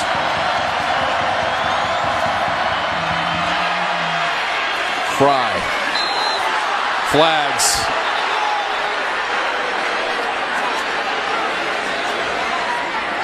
Jalen Williams, I think, got hold of the face mask, Tom. Personal foul. Face mask. Number 30 on the defense. Half the distance to the goal. Automatic. First down. Number 30, Jalen Williams, is going to try to tackle him high, and he gets up and gets into that face mask against the big running back for Troy. I would advise, and I know you don't want to go low because you know you kicked in the head, but advise some of these DBs to try to tackle these big backs down low. Williams has one of the 3 interceptions today for the Clemson Tigers. Silvers throws it to the end zone. That ball bouncing around on the turf, incomplete. That was Douglas on the slant. A good play, Jadar Johnson, the safety. Another one of those guys that's had to step into a starting role with T.J. Green and J-Ron Purse in the National Football League. He played a lot of football a year ago. Played in all 15 games and was a factor, a part of that team that went to the national final. But now a starter. Made a nice play there. Senior from Orangeburg, South Carolina. Now second and goal.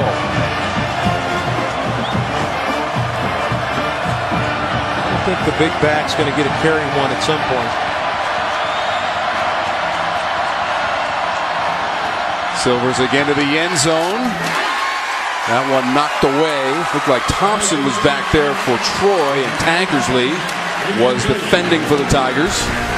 Another well-thrown ball here by Silvers. Puts this guy up the bat. Tankersley just got a piece of it with his left hand that kept Thompson from reeling that one in. And here you go, third and goal. Probably going to get two shots from Troy here to try to keep him out of the end zone. The nose of the football is on the 2. The crowd at Memorial Stadium is standing, although they may have to wait. Although Clemson wants a timeout. Yeah, definitely. Brent Venables was signaling for the timeout, and now it is granted. Well, Carlos Watkins at 6'3", 310 pounds starts signaling timeout. That's hard to miss, isn't it? Here's our performance of the game. It's brought to you by your local Chevy dealers, and it involves number 42, Christian Wilkins. Touchdown. He has a touchdown. It came in the 4th quarter early, and it provided some separation for the Tigers against Troy today. It was a lot of fun to talk to him, wasn't it, Tom? We got a chance to visit with a sophomore a year ago, and he knew there's a lot of expectation coming in. This is a highly recruited defensive lineman out of Massachusetts, and he came in knowing the expectations are where they are, and he slid from inside, played defensive tackle a year ago, to outside. Dodd, Lawson gone to the National Football League, so it's now his opportunity to play on the edge, and he played at a high level today. Almost 80,000 fans turning out for the Tigers' home opener. And if this score stands, the Tigers can bring it home for victory. On this Saturday, it would be 17 wins in a row at home. Second longest streak in the football bowl subdivision behind Florida State.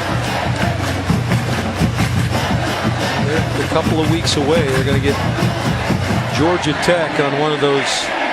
They play Georgia Tech on a Thursday night. I think they've got one of those weekends where those are tough too. You've got to go to Atlanta and play Georgia Tech on a Thursday night here in a couple of weeks. Florida State did win today, Dave. They beat Charleston Southern at home 52-8. Their next game is at Louisville. Charleston Southern had a bit of a personnel problem in that game, from what I understand. And it was reflected in the score. Again, a dominating performance. Some of their kids were suspended for violating a couple rules. Third and goal from the 2.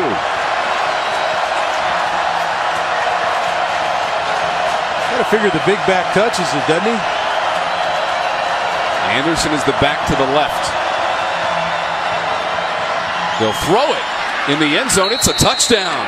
DeAndre Douglas. So they did fake to Anderson into the end zone. A 2-yard TD toss from Brandon Silvers. And what the play fake does is it pulls the defender that might be in the throwing lane, J.D. Davis, who's the linebacker. He's standing right there on the number 33. He can't get out underneath this route. Van Smith's playing outside, so the slant route is available to the inside. That's one of those ones where Van Smith's going to look at the film and say, wait a minute, I should have been up tighter, prevented him from getting inside. But a good execution by Troy. And so the Troy Trojans don't know that the game is over. And it's not. 5 minutes are left. We've got a local break. We'll be right back here on your ACC stations. 27-17, the Tigers by 10. ACC football presented by Mellow Mushroom as Troy just took it into the end zone on the catch by DeAndre Douglas, who now has 8 catches. That's a career high, and 71 yards, also a career high receiving for Douglas. Watson on the sideline watching. Well, I got the hands team on the field now, Tom. You and I were talking about at the break. This has got to be an onside kick for Troy. They're down 2 scores, not going to get the ball back twice unless they create one for themselves in special teams right here. Hands team on the field for Clemson. Yep, Bratcher Underwood left it for Kay. Fielded it midfield. Looked like Mike Williams, and it was. So this is a very special day here at Memorial Stadium as we commemorate the 50th anniversary of Howard's Rock and the players' touchdown on their way down the hill. We showed you at the top of the broadcast how exciting those 25 seconds are, but it's a great story. And here's the rundown. And Dave, this is my first time to witness a game here, and these are family members of Sam Jones, who brought the rock from Death Valley. He was in the class of 1919. He brought it to Coach Frank Howard, who used it as a doorstop. This is a very well-known story. And then he gave it to Gene Williman, who was the executive secretary of IPTE, the athletic booster organization here at Clemson, and he decided to mount that rock. Now the first year they just mounted it. The next year they touched the rock, they rubbed the rock for good luck, and they've been doing it ever since. They did that in 1967 in the game against Wake Forest. Well, really, the cool part of that story is that Coach Howard, he didn't want to be disrespectful. The guy brought the rock back, but the rock sat in his office forever, as you said, as a doorstop. Finally, he turned to him and said, "Hey, get this rock out of my office." I mean, they just get rid of this rock, and so it's now mounted, and now becomes one of the great moments in college football when the Tigers come down the hill. Yeah, they mounted that in 1966 for a game against Virginia, and then the rubbing of the rock, the tradition started the following year in 1967 against Wake. We do have a player down for Troy. That is Terrace Lewis. Now he's up. You saw that Ben Boulware had to leave the game in the second half, Roddy. What's the update on Boulware?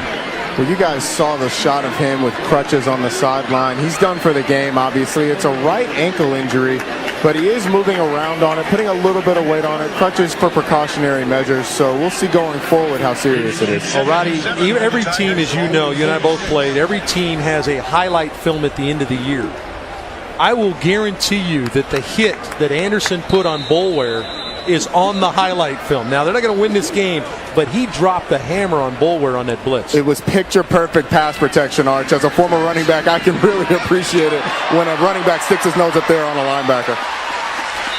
That is Artavis Scott on the catch. Just to update you, Ben Boulware was taken to the locker room for further evaluation, so he is not on the Clemson sideline right now. It hasn't been for the last few minutes. Well, let's hope that he can get back. South Carolina State comes in here next week. You'd imagine if he's banged up at all, he probably won't play. Get him ready for that Thursday night game I was talking about in Atlanta against Georgia Tech. Tigers beat South Carolina State back in 2014, 73-7. They're the opponent. Next week it is Scott again, staying in bounds and continues to drive forward inside the 25-yard line. 9 Troy Trojans were around Artavis Scott on this play. Scott's going to catch. It's just a quick screen to the outside. Now look how many maroon helmets are around Scott. There's 9 of them, and they finally get the wide receiver on the ground. Good gang tackling, but a heck of an effort by Artavis Scott. 12 yards on that play. First and 10 Tigers. Dye. It's down to the 16-yard line. Well, next Saturday, it's a great matchup. ACC football presented by Mellow Mushroom. The SEC meets the ACC. Vanderbilt and Georgia Tech, Bobby Dodd Stadium. We started off at noon with the ACC Blitz. And then at 12:30, we'll kick it off between Vandy and Georgia Tech. Watson scrambles to the right. And Ray Cloud lost where he was on the field, drifted out of bounds. That pass would be incomplete. Well, I'm excited, obviously, to see Georgia Tech potentially get back to who they were in 2014. A lot of injuries a year ago to their specialty people. Offensive line didn't play as well. Subsequently, Justin Thomas didn't play the way we saw him play when he had that record-setting year in 2014. Vandy is very stingy defensively here early in the year. It'd be a nice matchup between that Georgia Tech offense and Vanderbilt's defense. Vanderbilt lost to South Carolina on a heartbreaking field goal at the end of regulation to start the season. They're playing Middle Tennessee today. Georgia Tech leads Mercer in the second quarter, 21-7. This is Dye, met at the 18 and toppled by Cameron Melton. Another good open field tackle by a Troy Trojan defender. One-on-one on the outside. Melton comes up and makes the play against Dye. In one of these situations, you talk about one of the victories, maybe, and there's no moral victory in football, but Deshaun Watson's had to play the whole game. This was a game where I think they felt like Deshaun Watson might be in maybe the heart of hearts that Watson would be out of the game about a quarter and a half in, and they could play their other quarterbacks. Nobody's come in to play quarterback other than number 4. Field goal from 34 yards away.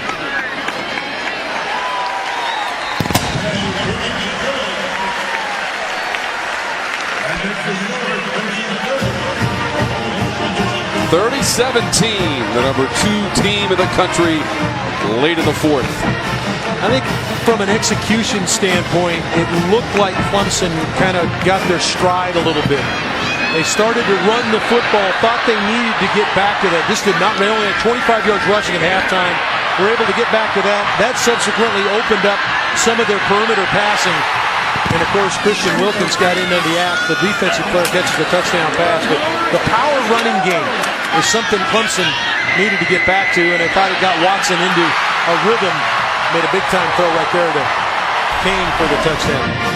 But Troy has made Clemson play as hard as they could possibly play today to try to win this game. That was 23 yards on that pass from Watson to Deon Kane, who had only had 1 catch in the Auburn game for just a single yard, but a big one there. And I didn't think Watson was overly sharp today. I mean, there's a lot of focus on Deshaun, obviously a lot of pressure, all the things that go on. What a great young man. 5 hours from graduating in the fall of his junior season. All the work he does off the field. 19 credit hours in his spring. 20 credit hours this summer is what this kid did from a school standpoint, and all the commitments that he has to make as a face of the Clemson program. Incredible. Troy forced to fall on that short kick.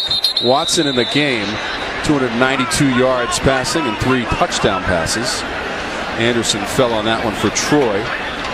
There's a schedule coming up for the Tigers. South Carolina State. It'll be the 4th all-time meeting between those teams. And Georgia Tech.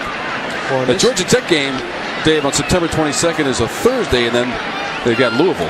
Well, the Thursday night game is in Georgia Tech, and Roddy, you can attest to this. Thursday night's kind of one of those bewitching nights to go in to play Georgia Tech on a Thursday night at Bobby Dodd.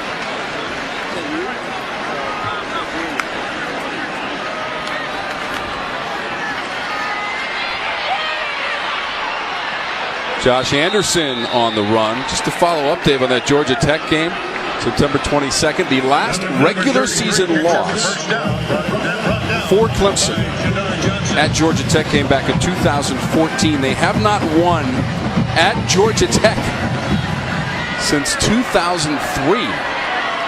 So the Tigers have a little bit of history against them when they make that trip to Georgia Tech after playing South Carolina State next week. Tankersley in perfect position right there.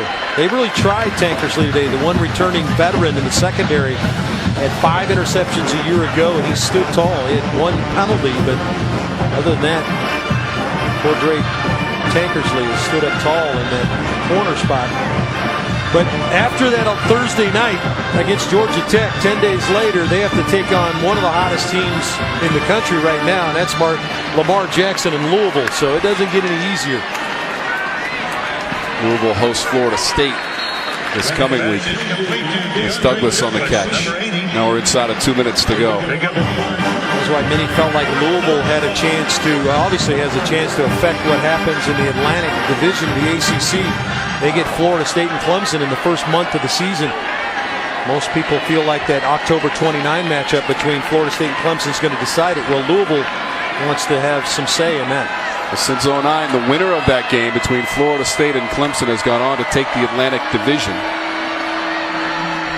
It's incomplete. Just looking ahead, Dave, Clemson since 1989 has one win at Florida State, and that came in 2006. They have to go there on October 29th. Well, this is the 20th game for Deshaun Watson where he has been the guy that's kind of started and finished the game, okay? He's played 23 or 24 games, but this is the 20th one where he's been the guy. He's only been held under 2 touchdowns, accounting for 2 touchdowns twice, both by Florida State. Watson will improve to 20-2 as a starter in a Clemson Tiger uniform with this win against Troy. Keep in mind, it was just a 3-point game at halftime. 13-10 was the lead for the Tigers. That is complete to Douglas. He's inside the 35. Douglas has had a nice day for this Troy team. He's caught 10 passes now. Thought that seemed like we've called number 80's number a ton. He's made some contested catches. He's twisted and made some grabs that have been kind of out of range, but that catch radius is impressive. Silver steps up. That pocket collapses.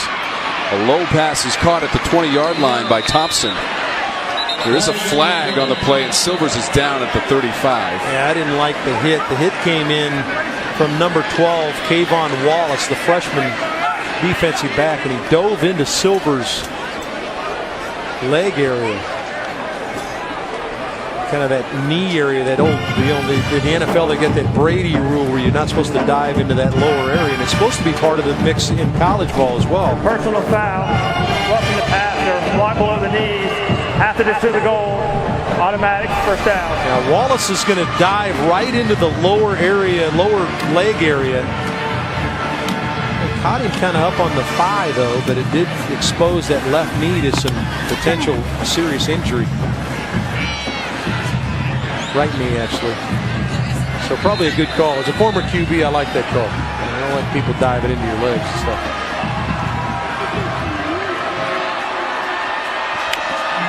Moves the ball down to the 9.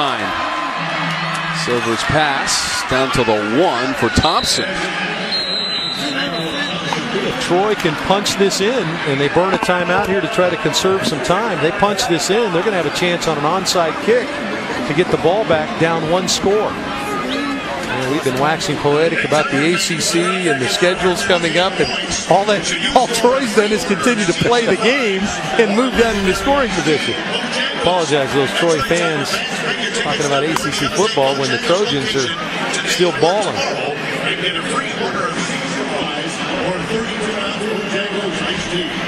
Just can't say enough about Neil Brown's team and how hard they've competed today.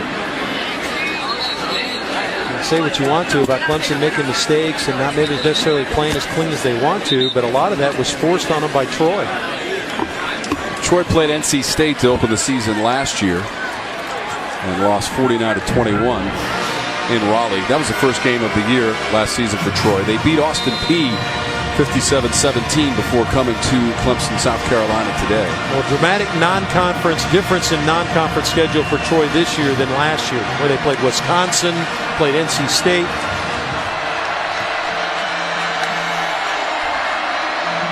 Second and goal. Again, they use that play, angling the receiver into the end zone.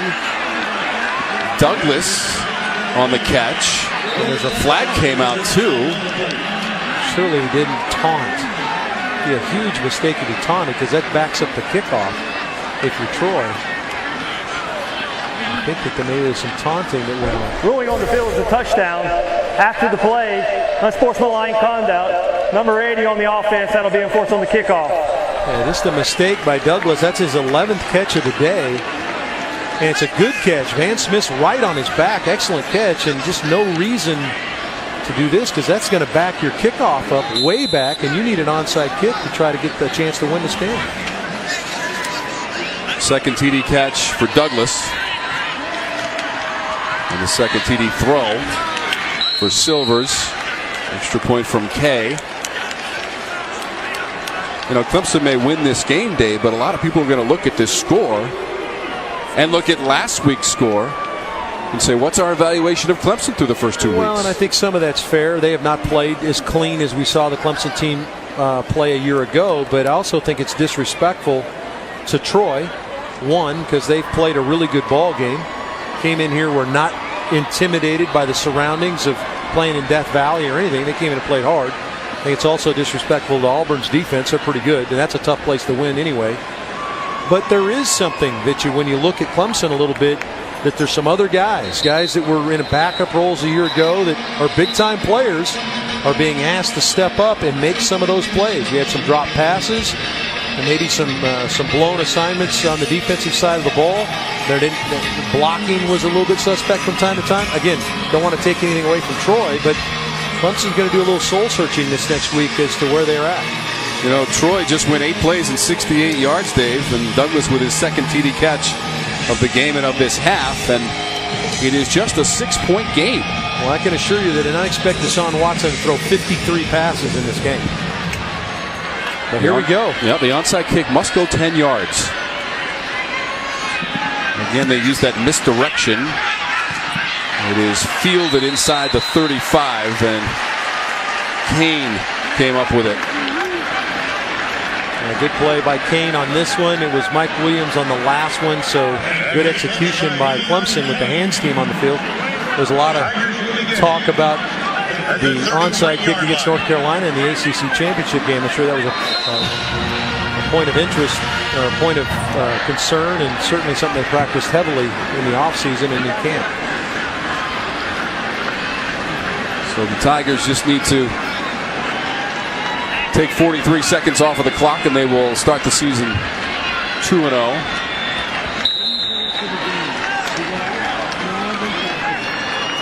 And they do not have to snap it again. It was fun before the game watching Coach Brown talk with Dabo Swinney. Dabo Swinney's 47 years old, and you still think of him as a young man, and he is. 47's not old by any stretch of the imagination. But when you got a 36-year-old coach on the other side, it was kind of that old guy talking to the younger guy, but still two young guys talking, and a lot of energy between both these guys. Both the programs are in great shape with these two guys coaching. What a football game. A lot closer than I think most people throughout the country thought this one would be. A 3-point lead for Dabo Swinney and the Tigers at halftime, and at the end, they win it 30-24 here at Memorial Stadium. For highlights and must-see moments from this game and others, check out theacc.com. Join us for the ACC Blitz powered by Ram Trucks next Saturday at noon, followed by the Mellow Mushroom Game of the Week, Vanderbilt, Georgia Tech. You've been watching coverage of Atlantic Coast Conference football on the ACC Network, an exclusive production of Raycon Sports.